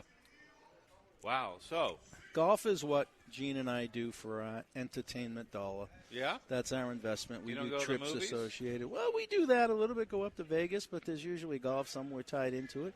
That's how I got to meet Barry Gibbs. Yeah, that's right. Not the singer, by the way. Not the singer, the hockey player. And Elena Sharp, the golfer right now, who's playing up in Grand Rapids, is a member at Seville, and got to know her and so many other LPGA players. Golf is key. Do you like cruises? You know what? I've only done one. That's it? Yeah, and I think my wife had done one. So you're not big fans? Not to say we won't. I think we're land lovers right now. There's so many destinations you want to go to. It's on the bucket list. Oh, good. Right. Which one? Alaska? No, the Rhine. Want to do a river cruise on the Rhine. Oh, wow. Go down to Budapest and hit all those cities, and that's on the bucket list. Wow. Okay, that's a good one. I heard. Right. We were thinking about going, up the Mekong River, but we decided not to do that and see if we could find Marlon Brando. But I don't even know these. That's rivers. an Apocalypse Now. Okay. Yeah, I remember. Good movie. For our listeners out there. Good Morning Vietnam. Okay. Interesting that Martin Sheen had a heart attack while filming that, and he's still, 40 years later, going strong. And, he is. Yeah, that is funny. Yeah. Wow. Great movie. So, in 2 minutes or less, the Kings. Well, Steve Lombardi changed the culture with that team. They rebuilt everything there, and he got the obviously the right personnel, not just on the ice but off the ice. With the training staff, everything, they really revamped things and just made it a brand new thing, more stable, more of a family type organization, in the sense where before not just players, but, management, always in and out, things like that. So he did a great job. And now, obviously, with Rob Blake and company taking over, we'll see. So far, so good with some of his signings of Toffoli and Pearson. Mm-hmm. But a lot of the head scouts, main guys, Mike Fuda's still there, and these guys are great. So it's sort of a quick one with them. They did terrible for so long, trading first-round picks away. And then even with Lombardi the last few years trying to really keep the success, he did move some of those first-round picks. But, the Ray Bork pick, that was traded to, Boston. The Ron Graham, the goalie, I think it was, that L.A. got. For so many years they were mismanaged. It was awful. And even after they sort of got lucky in '93 when they went to the final, and then the unluckiness with the Marty McSorley situation and meeting a goaltender by the name of Patrick Waugh. They, after that, so badly mismanaged again because they could have done things differently. And then when they traded Gretzky to St. Louis, that just turned out awful in the sense of some of the other offers they had got at the time. They could have got Chris Pronger in that move, right, but they opted for these other guys. It was just bad. So Dean Lombardi solidified, made things better. He was a great GM. Darryl Sutter, fantastic coach for them, and they'll get jobs again. It was time to move on, but things definitely looking up for them. And before the show ends, I know we have another hour. Maybe before the comedian, we could try, even if it's just the top 10 with the NHL draft, because we're actually not going to be on again until after the draft. I did not know that. Yeah, we won't have time to do a mock draft per se. Right. But maybe we could throw some names like where the Coyotes are currently picking, stuff like that. All right, cool. And this is Real Hockey Talk. We are broadcasting live at Frasher's Smokehouse, 32nd Street and Indian School. Great place, great food. We're here till 3, but they're open at least till 8, I believe. Great barbecue. Come on down and join the fun. And we will be right back with more hockey and general sports after this break. NBC Sports Radio, AM 1060 KDUS Tempe, Phoenix, and KSLX HD2 Scottsdale, Phoenix.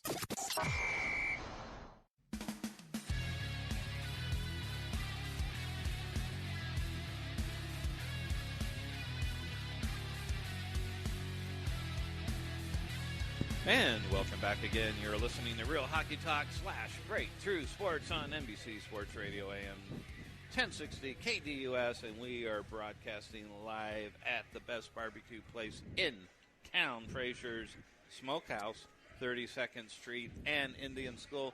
Come on down and enjoy the delicious, and I mean delicious food. Rick, Greg, you both enjoyed what you have. We did. Yes, you did. And I wouldn't mind ordering more. But anyway, this is such a great place. You guys are going to talk real briefly about what's coming up with the draft on Friday. Mm-hmm. And I will go get George and have him come over.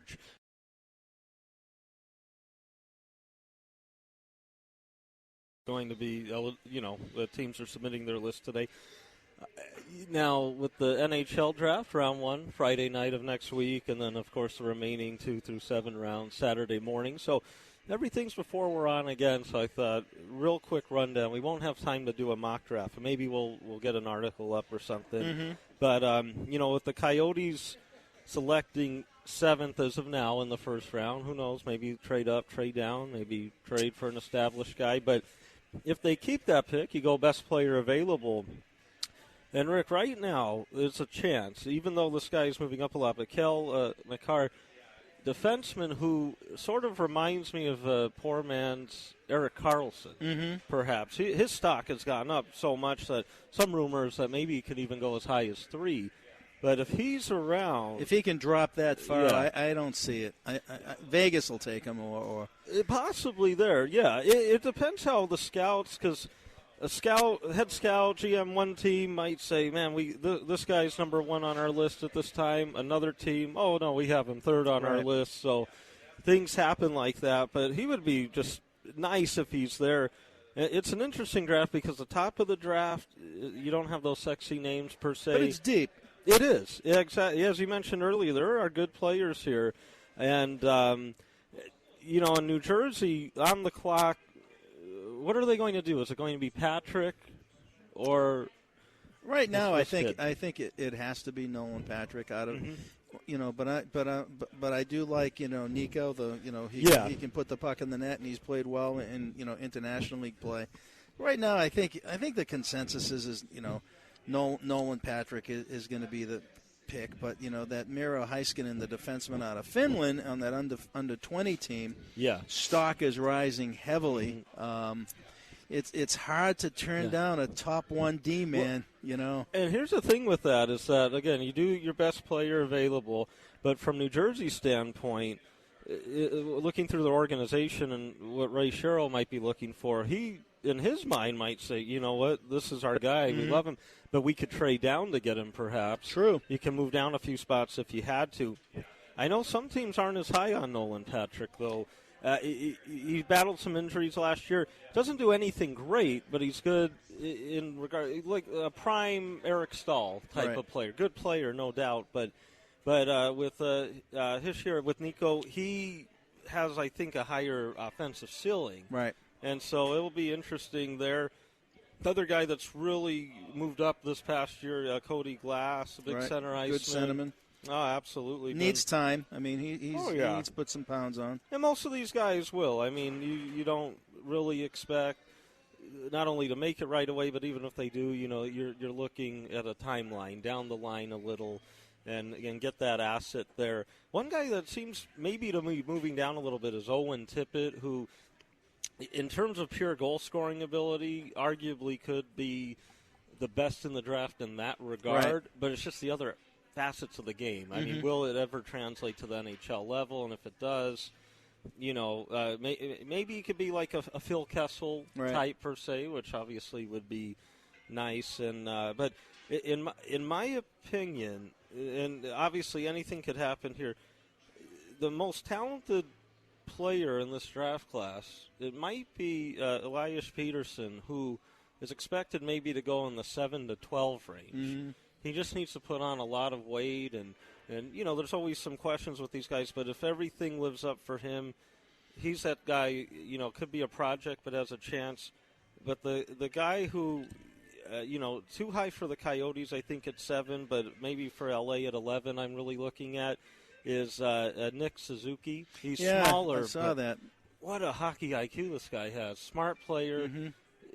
Some doubt his skating a little bit, but I think he'll improve that. He's that type of guy. I think his stock has moved up so much that 3-4 years down the line we're going to look and say, oh, okay, he turns into one of the top 3 from the draft possibly. I'm high on Adam Foote. Oh, his kid, son, I'm high on him for a couple of things. Young kid. He's already 6'3", 215. Right. He played in Kelowna in the Western Hockey League, which is a rock'em sock'em robot hockey. To play in Kelowna, you gotta have your act together. For him coming out and what he did and his size, if he goes to the right team, might need another year, at Kelowna. But he's a guy I wouldn't mind to see at all on my team. He's not going to be as physical as his dad was. He's played a couple of years in Kelowna, but like I said, there's a lot of talent out there this draft. And maybe with Callan Foote, perhaps the Coyotes, he might not be there at their second first-round pick, but maybe they could move up. What are they? I believe 23rd is their second first-round pick. I don't think Foote will be there, but maybe move up into the 14 to 17 range, perhaps, if that's a guy that they might view highly. But they're still going to, despite some of the negative that had come out with the draft. Yes, there's not the big name at the top. There's no Matthews, McDavid, Laine, guys like that. But there's some good players here. There is. It's deep. When we had Josh Chiacco on, who's the Brown assistant head coach, and how you're looking at talent. Yeah, I mean, you look at this draft is probably going to go pretty deep, 3 rounds deep. If you look at the statistics, though, it's interesting. The drop off, the people outside of first round don't really. The chances of him making it are slim and none. And Slim just left town on a horse. It's hard. You got to be in the first round. But well, and that's why great scouting comes into play, because you look like with the Red Wings, guys like I almost called them Zetterberg and Datsuk. Right. Guys picked, well later on in the draft, and things like that always happening. So that's a big key, and I think a successful draft, you want to get good asset value, but also two regulars from it at the end of the day. If you could get you can. Yeah. But speaking of good asset value, guess what? Yes. We now have the great owner of Frasher's Smokehouse, George Frasher, joining us.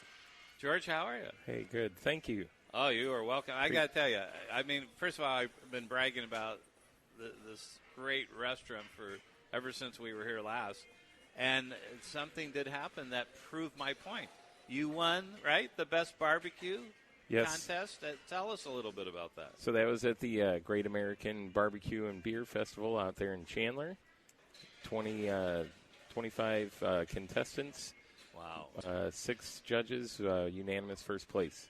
Man, and that's your very first time, right? First time trying to compete. That's like Rookie of the Year, MVP, and Hall of Fame all in 1 year. Oh, that's nice. Man, I got to tell you, it is really well, first of all, I always love places with great service, and your people are so nice. Thank you. So courteous, so people-oriented, customer-oriented. And then you add the food that is off the charts. I love the burnt ends. The burnt ends, yes. But all Thank your you. stuff is good. But what's the most popular here? So my staff is outstanding. Thank you. They really are. I've been very fortunate. Actually, Ramon, who's in the kitchen cooking today, in May he celebrated his 17th anniversary with me. So he's been with me 17 years. That is an amazing credit to you and the organization to retain long-term like that. So, burnt ends. Let's see. Greg had you had the tri-tip? I had a little bit of the above. Okay. I had the burnt ends and I had the brisket. So tell us what you have here. So the baby back ribs, those are my favorite. Oh, yeah. They are good, though. So the brisket, we actually smoked that for 14 hours. We cut the top part of the brisket off, stick that back in the smoker, smoke that for an additional 4 hours. Wow. And we cut that up into little pieces, and that's where we get the burnt ends. Incredible. So that's a Kansas City style of burnt end. Gotcha. So actually I went to Texas in April for the National Barbecue and Festival, or National Barbecue Conference, and learned a lot down there. Talked to Mr. Black from Black's Barbecue, and we're going to start making our own sausage here. We presently do sausage on Thursdays, and we get that from Shriners down there on 7th Street. Heard of them, yep. And they've been making sausage since the 50s here. Right. So, or maybe the 60s. But you're going to make it yourself now? So we're going to start making it ourselves, and then I'm going to do brisket. I'm going to call it Texas Tuesdays, and we're going to do some brisket where we'll offer fatty or lean brisket like they do in Texas. We do a daily feature. Mondays we do a pastrami, which we do the pastrami in-house. We get the navel end of the brisket. It's called the plate, and we brine that for 10 days. Then we cure it for 3 days, and then we smoke it for half a day. Wow. And you do that all here on this location? Yes, sir. Yeah, so we make everything from scratch. Mondays we do the pastrami. Tuesdays we do a smoked ham, but I'm going to switch that out, and we're going to do the Texas Tuesdays. Wednesdays we do beef ribs, which we marinate for 4 days in kind of a Hawaiian marinade that I made up.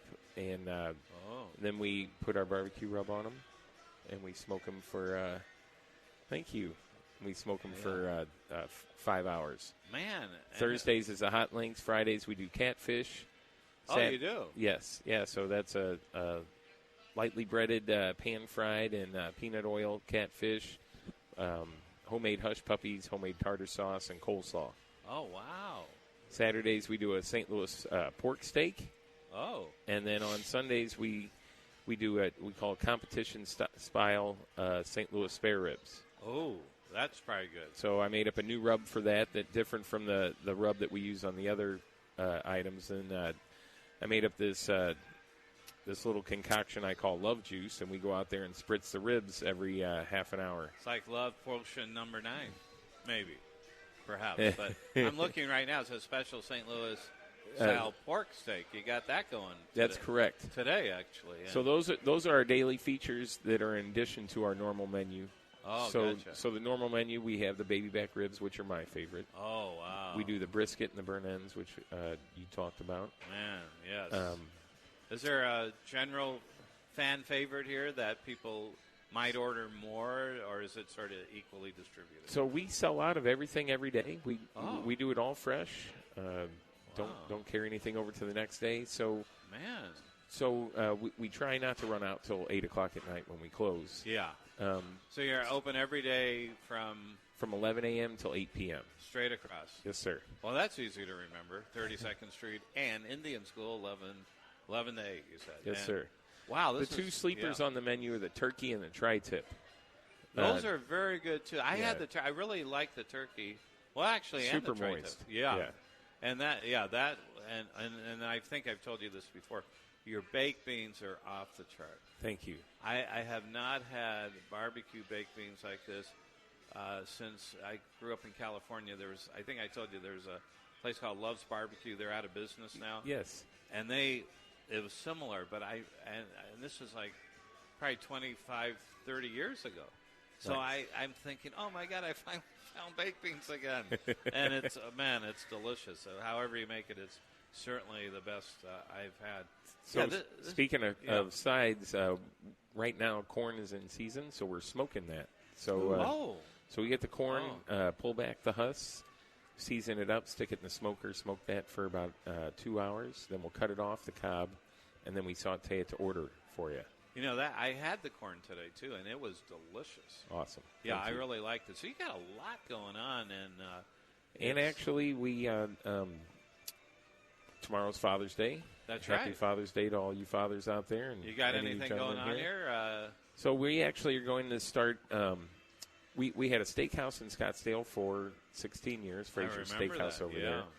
A third of our menu was barbecue. A third of our menu were St. Louis specialty items. And then, not quite, I guess, 25% St. Louis, 25% barbecue, and then 50% steakhouse. Right. And so one of my regulars from the old place had his birthday and came in here, and he was like, I'd really like you to make me a steak. So I made him a steak. Oh, wow. And this was 6 weeks ago or so, and I forgot how good the steaks were. We actually won AZ Central Best Steak 2 years in a row, the last 2 years before we closed the restaurant down. Oh, wow. So I'm bringing the steaks back here. I don't want them to overtake the barbecue. Right. So we're calling it the Summer Steak Series. We're going to offer it on the weekends. Nice. Friday, Saturday, and Sunday. Is that starting tomorrow? Yes. For Father's Day. For Father's Day. What a great idea that is. Are they strips? So we're going to do a filet, a ribeye, and then we'll be doing prime rib also. Ooh. Oh, prime rib. Yes. Oh, that should go well. Man, what a great idea. So, yeah, we're calling it the Summer Steak Series, and we'll be running that through September just on the weekends. That is outstanding. Boy, when I didn't think it could get any better, you surprised me, and you got even something a little bit, for those who like steak. I mean, how about a porterhouse? No. That's my favorite. Yeah, I love that. But the ribeye is really good. Yes. I love that stuff. This is fantastic. So really appreciate you stopping by, but stopping by his own restaurant. Right. What's up with that? Well, appreciate you guys hanging out here today. Oh, yeah. It's our pleasure. Oh, I'm glad I came. Talking hockey and talking the Rattlers. Yeah, we're going to be talking to Mike right after in about a minute or so. They're in the playoffs. They had a great run, 8-game winning streak. They tied a record in the IFL, 7 road game wins in a row, amazing. And they are cooking. So it's going to be very exciting to see what happens. So thank you very much, George. Any other parting words? No, you guys just enjoy yourselves. Yeah. Appreciate you. Thank you. Appreciate you hanging out all day. Very Happy good. Father's Day. Hey, you too. Thank you so much, George. Okay, let's get Mike Smallwood on I was going to say the hot sheet. I mean, the hot seat. Yeah. Yeah, the hot seat. And here he comes. he looks like 6'5". Are you 6'5"? 6'3"? Come on, you look 6'5". You're just being modest. Okay. And Mike, hey, you've been on the show before. You are the leader and founder of the Arizona Rattlers fan club. Here you are. It's called the Phoenician Rattlers, the Phoenician Rattlers Booster Club. Oh, there we go. See, booster. Phoenician Rattlers Booster Club. So they won last night, and they, of course, it didn't make much of a difference in terms of where they're going to place, but they're, 12-4 right now. Yes. They had a 47-44 win over the Colorado Crush, I believe they are called. It was not pretty, but, yes, it was a victory. Yeah, and next Saturday, we want to remind everyone to get out there. I bet they're going to have a big crowd. They're going to go for the conference championship, and it's against Nebraska. I think it's already determined. Boy, the Spokane Empire, what the heck happened? They fell apart the second half. If I'm not mistaken, they lost 5 out of the last 6 games. Yeah, I don't understand it. They were in the championship series last year, I believe. Right. Against they went 12-4 last year. Falls. Yes, and he lost to Sioux Falls. Yeah, so this is going to be exciting. You got to give it up for Kevin Guy and the whole organization. First year, 5 returning maybe Rattlers, whole new organization, new set of rules, different league, and here they are taking their conference. They figured out the new rules. Yeah, the organization's the same, but the rules and everything are different. It's pretty amazing, though. It is. It really is. So now there's some big games today. Maybe tonight. You got Sioux Falls Storm at the Iowa Barnstormers, both 13-2. Whoever wins goes, and if Wichita Falls wins today, they go too. By the way, yes. What I understand. So it's pretty sad that a team that's going to go 12 or 13 and they're 13-2 right now, and not make the playoffs. That's but crazy. One of them, yeah, it is. So, the loser of that game is going to be out unless Wichita loses. Wichita Falls and they're loses. 12-3. That's quite the United Conference is quite a conference, by the way. Oh, yeah. I mean, powerhouse. All 3 top teams in that division or in that conference have a better record than the Rattlers, unfortunately. Do you have a preference who the Rattlers play, assuming they beat Nebraska? Be careful what you wish for. That's true. Would you like to see a rematch with Sioux Falls first game of the year? I would too, because they're the 6-time reigning champion. I would like to see that. I'm sure the Rattlers would like to see it, but they'll take whoever they get. Right. Because I looked at some of the posts on Facebook and social media and things like that. People are jumping ahead, talking about the plans for the championship game. I'm saying, hey, let's take care of this.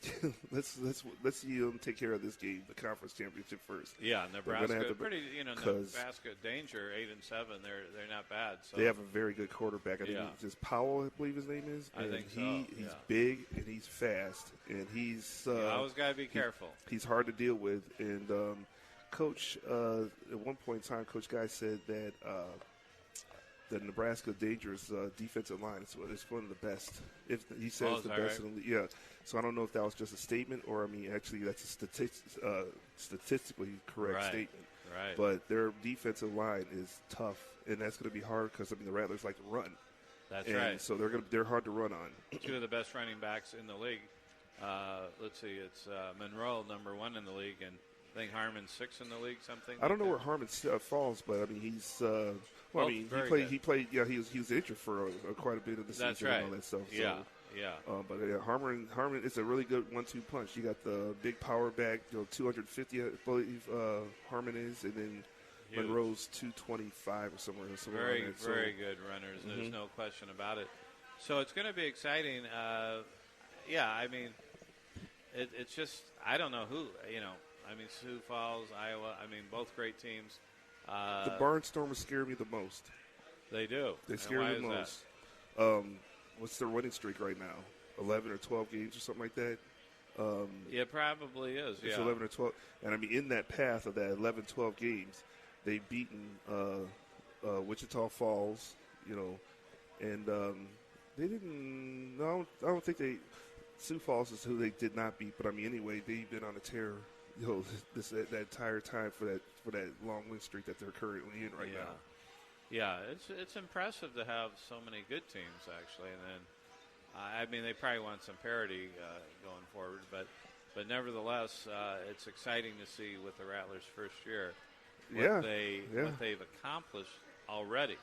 Oh, big time. And that's got to be a credit to, of course, Rattlers' organization as a whole. Coaching staff, yes. Boy, wouldn't that be amazing if they took the championship? I think they got a really good shot.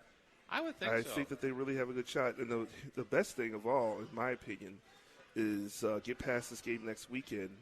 Well, first of all, Coach Guy's already got he had 2 weeks to prepare, basically, because they clinched 2 weeks ago. So he had 2 weeks to prepare. Right. So, I mean, do whatever he wants to do these past 2 weeks. That's right. But then, I mean, winning the game next week, if they win the game next week, then there's a weekend, there's a bye week between the conference championship and then he'll be out of town either at it's going to be somewhere. The winner of the other side. But the thing about it is that, I mean, I like my chances with Coach Guy having 2 weeks to prepare for a team. Yeah, that makes sense. Are you going to go to the championship game? I don't think so, but you know what? I mean, I was very tempted to go to Colorado because a lot of our friends and everything was with the Colorado, and they almost talked me into it. Really? Yes. That'd be cool. Yeah, I really wanted to go because I was thinking go out there to Colorado to watch the game and be back here and come back this afternoon. Yeah, I really was tempted to go to last night's game. Yeah, I think, wherever it is, it's going to be cool and literally, no, it's going to be hot and humid probably. Sioux Falls, where is that anyway? North Dakota? Or is it South Dakota? South Dakota, yes. And then you got Iowa, and then you got Wichita Falls in northern Texas. Texas. Am I Wichita right? Falls is in Texas? Yes. Northern Texas. Yeah. I had no idea. You're thinking of Wichita. That's what I was thinking. That's Kansas. Omaha. That's Kansas. That's Kansas, yeah. Oh, Omaha's Nebraska. Okay. So there goes that idea. Okay, but anyway, Mike, thank you. Tell real quickly. We got about a minute left about the Booster Club. Well, one thing I just want to mention is that we have a special. We're not exactly sure what we're going to do with it, but we have a silver anniversary helmet. Oh. And it's a silver helmet, and it's got the Rattlers logo on one side of it. It's got the 25th anniversary logo on the other side. Oh. It's silver for the silver anniversary, and the entire team has signed it. Really? The entire team is, we had one of our connections in the locker room, had the entire team, plus the coaching staff sign the helmet. So that's a really special helmet, especially if they win the championship and all. So we're going to figure out what we're going to do with it. Yeah, you're going to. Well, we'll leave that in suspense, and we'll let people know once we find out. Mike Smallwood, thank you so much for joining us today. And when we come back, should have a comedian from Rick Bronson's House of Comedy. Yeah, I think that he's going to be here, but we'll see. And this is Breakthrough Sports live from Frasher's Smokehouse, 32nd Street and Indian School. Delicious food. We'll be right back. 15 years worth of new local sports knowledge added to the encyclopedia that is Bob Kemp. Catch the Sports Zone weekdays from 11 to 2, all right here on NBC Sports Radio, AM 1060.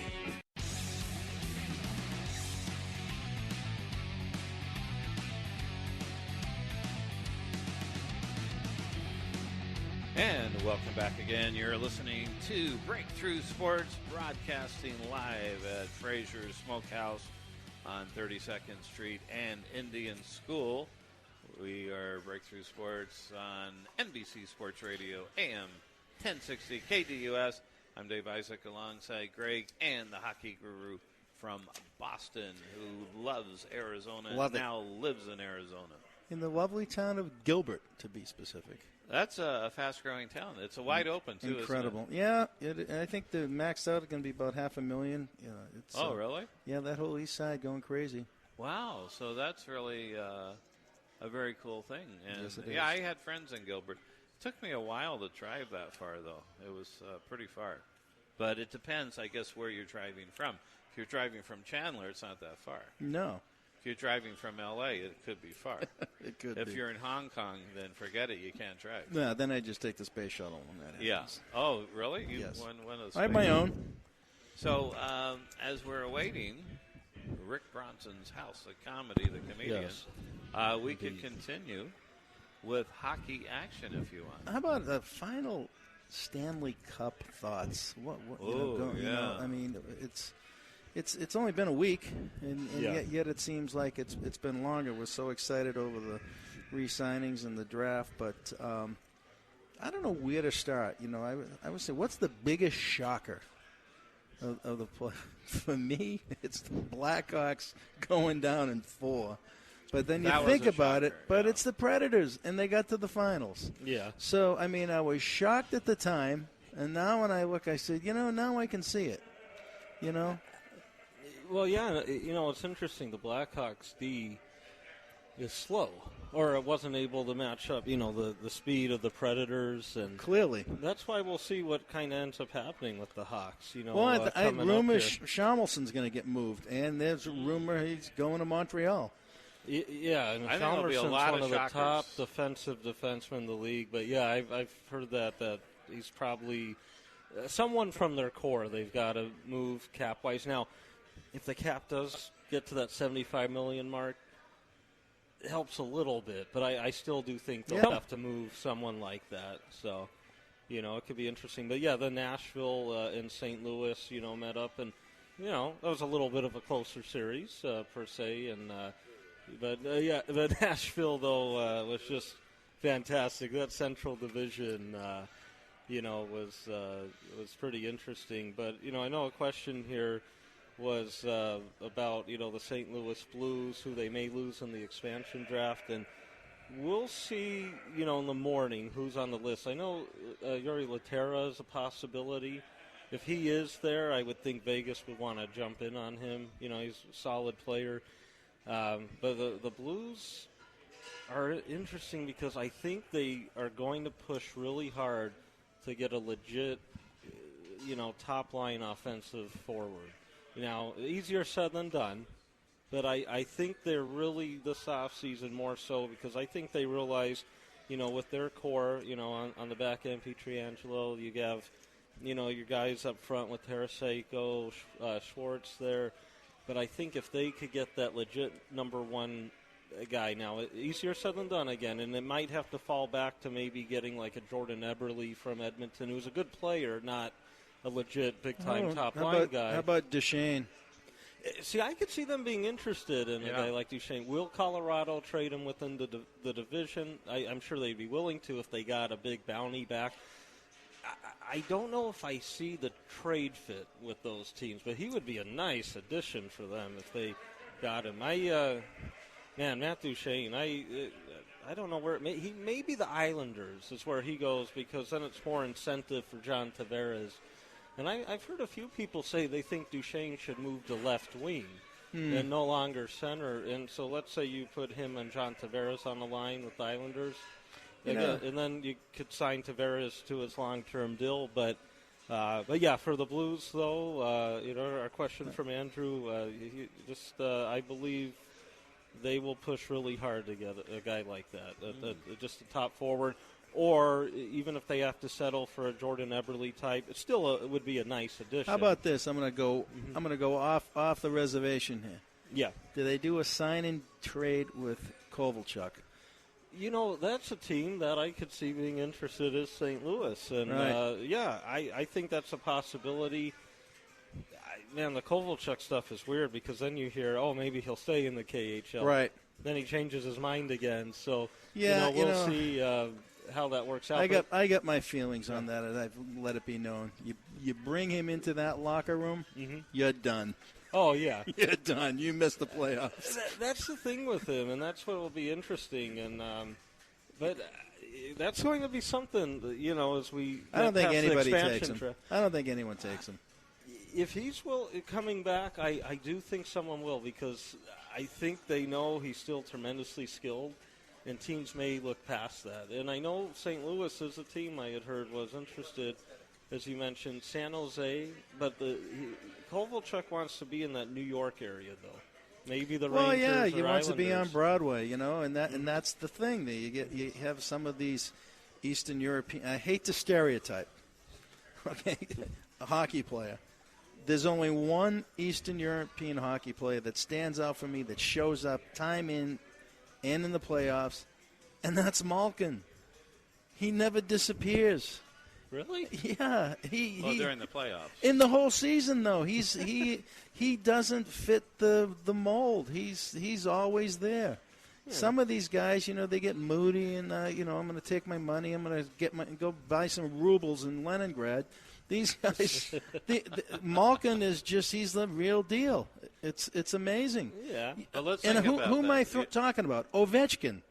Oh, yeah. Well, Ovechkin works hard, I'll say that. Yeah, at the dinner table the last 3 years he has. That's the thing. He has... This is great material. This is like the warm-up for our next guest, Matt Richards. Hey. Hey, how are you? I'm good. How are you? Wow, we're great. Thank you for showing up here. A great barbecue place. Yeah, thank you for having me. It smells fantastic. Oh, yeah, Frasher Smokehouse, 32nd Street and Indian School. But Rick Bronson's House of Comedy, Matt Richards. Tell us a little bit about yourself. You got a hat that says Diamond. Yeah. What does that mean? It was free. Okay, but it's worth a diamond. Okay, I suppose. I don't know. So what's some of your past shows? And of course, we'll talk about tonight and tomorrow's action. But, yeah, I got a bunch of MTV shows. I was a ghost hunter. Oh, you were? Oh, really? For a while. How was that? It was weird. Did you see any ghosts? I was on a lot of medicinal cannabis, so I don't know what I saw. Okay. All right. That's a great might have word. been some. I never heard of that. You never heard of medicinal? No. No, but it's okay. That's a nice way to describe it. It is a nice way. Let's pass it around. Okay. Now, just kidding. Rick, I'm just kidding. Really making a Smokehouse. That's okay. That's okay. I'm not kidding. That's right. It is Smokehouse. Indeed. So how did you get on that show? I've been friends with our leader, DeFicio Stoglin, for a long time. And he told me he was putting together this ghost hunting team. Wow. And it got picked up for a TV show. So we went around looking LA for ghosts. Hunting ghosts. Did you find any? We found some weird stuff, but I don't... you don't know if it was a ghost? Yeah. Did you have a fight with any of the type of entity that may or may not have been a ghost? Something touched me on the shoulder. It's energy. It's right. You feel the energy. Weird. Yeah. Was it a male energy or female energy? I have no idea. Isn't there? I think there's a difference, though, right? I do well, not if you know. reach out in front, you'll know. But the thing is that I wasn't looking under ghost skirts. No, I'd say, did you guys have all that equipment, all the Everything. Science stuff? Yeah. Wow. All Okay. that, the nerdy gear that I still don't know how to use. Wow. They strapped this $5,000 camera to my chest, and I said, I swear to God, if something touches me, I'm breaking this. Yeah. I'm running out of here. I don't care. It's gonna shatter. How much it costs. Yeah. But something did touch you on the shoulder. And what do you think what it was? An ex-wife? Well, I've never been married, so an ex-girlfriend? None have died. None of mine have died. Prior life girlfriend? Now we're getting into some metaphysical. Yeah. Right. Wow. Well, is that something, though, you were interested in beforehand? Never. Or is it just because okay, Never. Wow. I was like, this is an opportunity for a check. Sign me up. There you go. And it worked. Yeah. Is Found it out still how on? much. Or? We wrapped season 1 back in February. And so we're it's waiting to going hear to come back back about on? a season 2. So you might go back on. We'll see. Wow, that's Nice. really cool. Yeah, it's been awesome. So now tell us about other shows you've been on, other background material. When did you start being a comedian? Started doing stand-up right out of high school. I was about 18. Wow. And you look really young. How old are you now? I just turned 28 on you the look way 15th. younger. Are you kidding me? How did you do that? Thank you. You already have 10 years experience. Yeah, man. Man, that's from New York? Yep. Queens. I was born and raised in Queens. Oh, Queens. Oh, cool. Archie Bunker's hometown. Oh, it is? 77 Houser Street, whatever it was. Oh, I don't remember that. No, that's So, Rick Bronson's House of Comedy, Yes. great venue. Shout out to Rick and Tammy. Yeah, they are really cool people. And the venue itself is really nice. It really is. It's on High Street and in High Street. It used to be called City North, so they changed it to High Street, and it's on High Street. So it's named after Colorado, California, Washington, and High on high. and Oregon. Exactly. I dig it. Yeah. But see you, Mike. Okay. So you're on tonight. Yep. I got 2 shows, 7. one at 7, one at 9:30. Oh, cool. Yeah. So who influenced you as a comedian? I got to say Eddie Eddie Murphy, Dave Chappelle. Oh, Chappelle, the best. And he said the young man over here is raising his hand. This is my boy Dame. Dame's in town from Connecticut. Yeah? He'll be on the shows tonight, yeah. Oh, he's on tonight? Yeah, he opened around the country for Hannibal Buress. Oh, wow. Okay. Very cool. Oh. Yeah, big thumbs up for you. He'll be slinging some funnies tonight as well. Hey, that's sort of cool. There you go. Yeah. So who else influenced you? I love Louis C.K., Bill Burr. Just a lot of the greats. Greer Barnes is the first comedian I ever saw in my life, and I encourage everybody to look him up. Okay. Really? Yeah. Gary Shandling? Not so much. George Carlin? I like Carlin's earlier stuff. Yeah. Yeah. Robin Williams? Definitely Robin Williams. He was. May he rest in peace. Yeah. Incredible, Chappelle right? show was the best. Oh, hell yeah. It was hilarious. Wow. Timeless. Yes. That is so cool. So, and what's your style like? How would you describe it? What can people expect? I think this heat has me being What's it, particularly dirty. Is it 120 out there? Yeah, I don't. Something like that. I don't have it in me for smart jokes in Arizona because it's too hot to talk about anything. It is hot. Yeah. There's no doubt. You can't go outside. No. So it's similar to who would you say? Me. You. Yeah. So it's unique. Is it? Yeah. Does it seem like improvised? I like to get to know the audience. So I do a lot of crowd work. So you do a lot of tie that improvisation. into Oh, that is awesome. What happened when a heckler comes up? They are annihilated. They're in trouble. Really? Is that what you do? I host the roast battle in New York City, so I don't. Oh, okay. I don't take kindly to heckling. Oh, that's awesome. I will make you regret waking up. Wow. But so there's people that they want to get heckled. They're I find crazy. there's some people that'll just yell out dumb stuff until you have to address Right. them. And then that's all they want is to be called a jackass or whatever. Wow. So what's what do you call it? The host? The roast battle. Roast it's on battle. Comedy Central. Show started out in L.A. Oh, wow. And now it's popping up all over the country. Oh, that is cool. And you're going to be on again? Well, I host it when I'm in New York. I just moved to L.A. though. Oh, you did? Yeah. And what's the big difference between the two cities? Legal weed. Oh, yeah. I got, Right? Major difference. I guess that would be. Yeah, they just passed that, didn't they?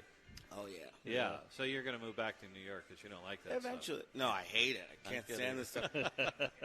They voted on it out here, but it didn't pass in Arizona. That's unfortunate. It's don't terrible. know. I don't know what the count was. Was it close? It became kind of close. I don't even know. I if went out that's- to I think old it was Scottsdale rigged. yesterday, Yeah. and it's weird because I go out in L.A. and everybody's smoking, but out here it was a lot of the people I was bumping into were like, "Hey, you want to do some blow?" I was like, "What?" Down in Old Town? What? Yeah. Okay. in What? Scottsdale? Yeah. That's I was like, "I gotta get out of here. You guys yeah. Just That's randomly walking stuck up. in the 80s a little really? really. Yeah. Wow. And they think Creeps they're me cool. out. Right? I Yeah. don't know. It's never been my thing. I watched a YouTube documentary on how they make this stuff. And Johnny Depp did a movie about it. It was called Blow. Yeah. Right? Was John McCain one of them that came up to you? He has had some. He's got a screw loose now. Something's not right there. Yeah. Well, at that hearing, he looked. Out of We'll it. give it the benefit of the doubt, tired or something. Time to go home. He John. kept calling Comey President Comey Time to go or home. something. Wow, that's Well, what can you do? So, He can go home. That's what he can do. how often do you travel? I'm on the road now, about 4 or 5 months a year. So that's a lot, right? Yeah. And how is it if you have a girlfriend? Is it tougher? It's rough, Yeah. but thank God for FaceTime. Oh, okay. yeah? Yeah. I was thinking you say, thank God for travel time. FaceTime. That's what and, I was thinking. Okay, so FaceTime both. works. Nudes. Yeah. Nudes help. Really? Yeah, man. Pictures? Yeah. Of her? Videos, Of anyone? all that jazz. Oh. Keeps it spicy. I don't know From what a I'm talking distance. about here. Okay. You don't Well, know. yeah. This is great. I mean, it's 2017. Oh, yeah. We live in a cyber world. That's what Yeah. the camera on the front of the phone is for. So, Specifically. Oh, is that what it is? See, he was born in like 1917. That's so when he's it was still Polaroids. getting- yeah. Super And 8. people weren't allowed to smile It in was pictures. pre-Polaroid. Smoke signal boobies. So did you see the movie Her with Joaquin Phoenix? No. He fell. It's a robot or something, right? No, he fell in love with an operating system. When did this come out? Yeah, it bombed. You didn't see it because it bombed. Oh, I liked it. That's an obscure reference. Yeah, I thought, I got more opportunities. Well, the voice was Scarlett Johansson, so I think that's right. Yeah, it was ScarJo? Yeah, you just imagine it. Hey, she's a new movie out just last night called. I don't know what it's called, but back to her. When a movie comes out and it goes right to DVD within 7 days, something is that what happened? Yeah. Well, rip it out of the theaters. It was an interesting concept. She evolved, he didn't. Okay, the operating system did, but yeah, the new movie with it just I came have out. no All idea. Right. Yeah. Anyway, I think it got fairly good ratings, but so. we'll check that out. So, tell us more about you in terms of. Do you want to do? Well, you've done some acting. Yeah. But is that what does your future look like? I just want to make people laugh. Yeah. Until I die. Really? That is it. That's it. It gives me the most joy. Really? Is making people laugh. How young were you when you found that out? When you knew that was your calling? 6. No, right. 6, there you Entertaining family. It started out with family, just goofing around at family get-togethers. And I saw my first comedy special when I was 6. And I sat and watched it with my dad. I was like, "Is that a job?" And he was like, "Yeah, but you got to go to college first." Later found out that was bullshit. Mm-hmm. Can I say that? Oh, no. Go ahead. Don't say it again. Was it Eddie Murphy that you saw at 6? No, it was Greer Barnes on okay. I got to Google that. I got to check him He's out. hilarious. Yeah, you'll probably hear a blank in the recording. Oh, but it's anyway. all good. No. Eddie Murphy, because he saved Saturday Night Live. Yes, he did. In the Too hot early 80s. in the hot tub. He did? He was the one that saved it? Oh, yeah, in the early 80s. I mean, I wasn't alive yet, but, you go I back love and watch Saturday stuff. He was amazing Yeah. because there were really no boundaries. Mm-hmm. Oh. Gumby, Yes. him with a Jewish accent. Yeah. That's brilliant That is funny. to come up with that. But they've had so many great stars on Saturday Night Live. they have. I mean, who's one of your favorites that ever came out of Saturday Night Live? I love Garrett Morris. Oh, yeah. He's very good. He is good. Yeah. He's OG. stands the test of time. I thought Dana Carvey. Dana Carver's great. Chopping broccoli. But he never quite made all it the like time. others, like Bill Murray or. Well, he got ill He for had a some while. success. He was doing movies. Exactly. Yeah. Yeah. I thought And he then was super talented. Yeah. John Lovitz. John Lovitz is a beast. Yeah. Was a beast. I don't know what he's up to. Remember the show he had? Remember The Critic? It was an anime. It was like a cartoon. Yeah, with John Lovitz. Lovitz, The Yeah. Critic. Oh. Yeah. Oh, he was That was unbelievable in that. Very, Enjoyed very that funny. show. But they've turned out so. Mike Myers. I mean, look at that. I mean, so many super talented, and even now. Chris Rock, Sandler, just so many great. Oh ones. yeah. It's just incredible. How Makes about me feel bad about not getting picked last year. Did they actually? Yeah. Did they do? that? How do they do that? I went in and auditioned. You did? I thought I did great. Oh, I wow. got representation out of it. I got Right. signed with an agency. But they passed on How me. many people tried to get on that show? Is it lined up? Probably. It was like No, American Idol lined up around the corner. No, these were people that were selected by producers to come Screen, in. right? and- Yeah. Oh, really? Oh, okay. So that was pretty cool. That's an honor for you to get. Are you going to get next year? I'll try give it a again shot next again? year. Yeah, you have to. I'll keep Oh, going yeah, until Lauren absolutely. himself tells me Oh, you'll get it. to give up. I think you will. Yeah, You got they- a great personality. Thank you. And a great Yeah. presence, and that's why I think tonight. And I just woke up. You did? You were taking a nap? This is my birthday weekend, so I went out Hey, last night. Old there you Town go. Scottsdale. You're 28. Yeah. Wow.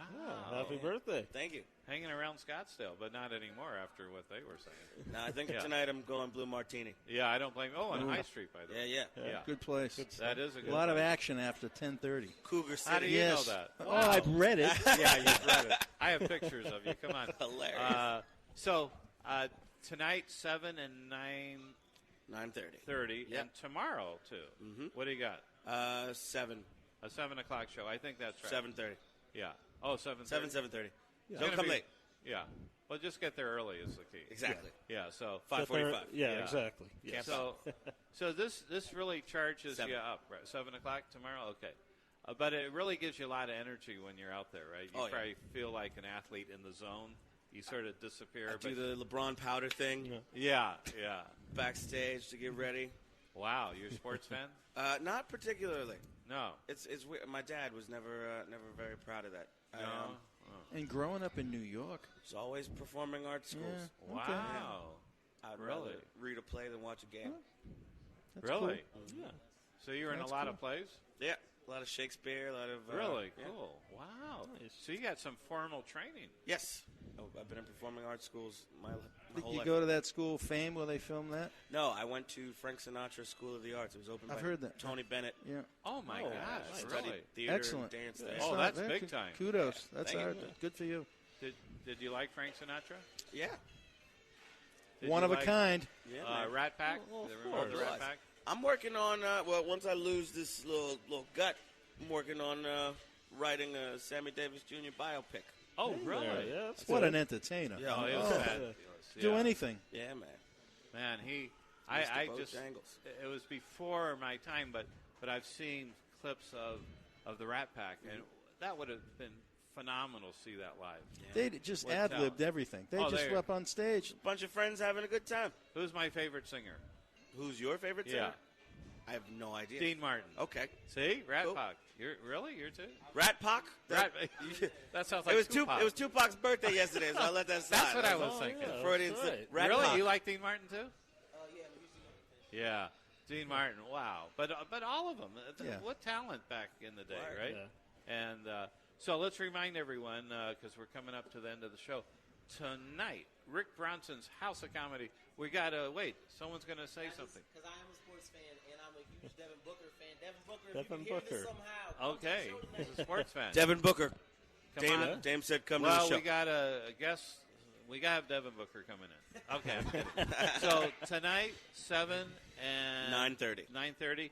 Tomorrow, 7. Rick Bronson's House of Comedy in High Street, on High Street, but don't come high. Just show Or up. totally come high. It's okay. Really? Yeah. Okay. You've heard it. You'll laugh yeah. more.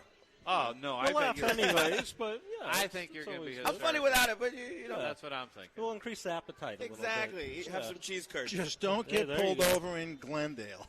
Oh, Yeah, yeah. that's right. Or even on High Street. Like $500 for a ticket there. or Yeah, just something. don't get pulled Yeah. over in general. Uber to the show. Yeah, Yeah, there you go. see, that's the way to go.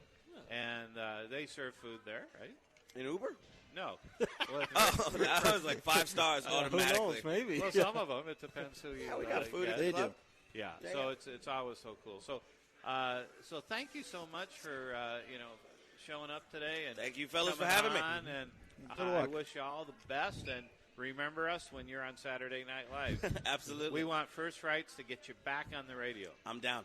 All right, that's cool. Weekend update. Yes. Oh, Well, yeah. that's Che's job right now. I'm not going to. But eventually, When he I think so. graduates Yeah. from it.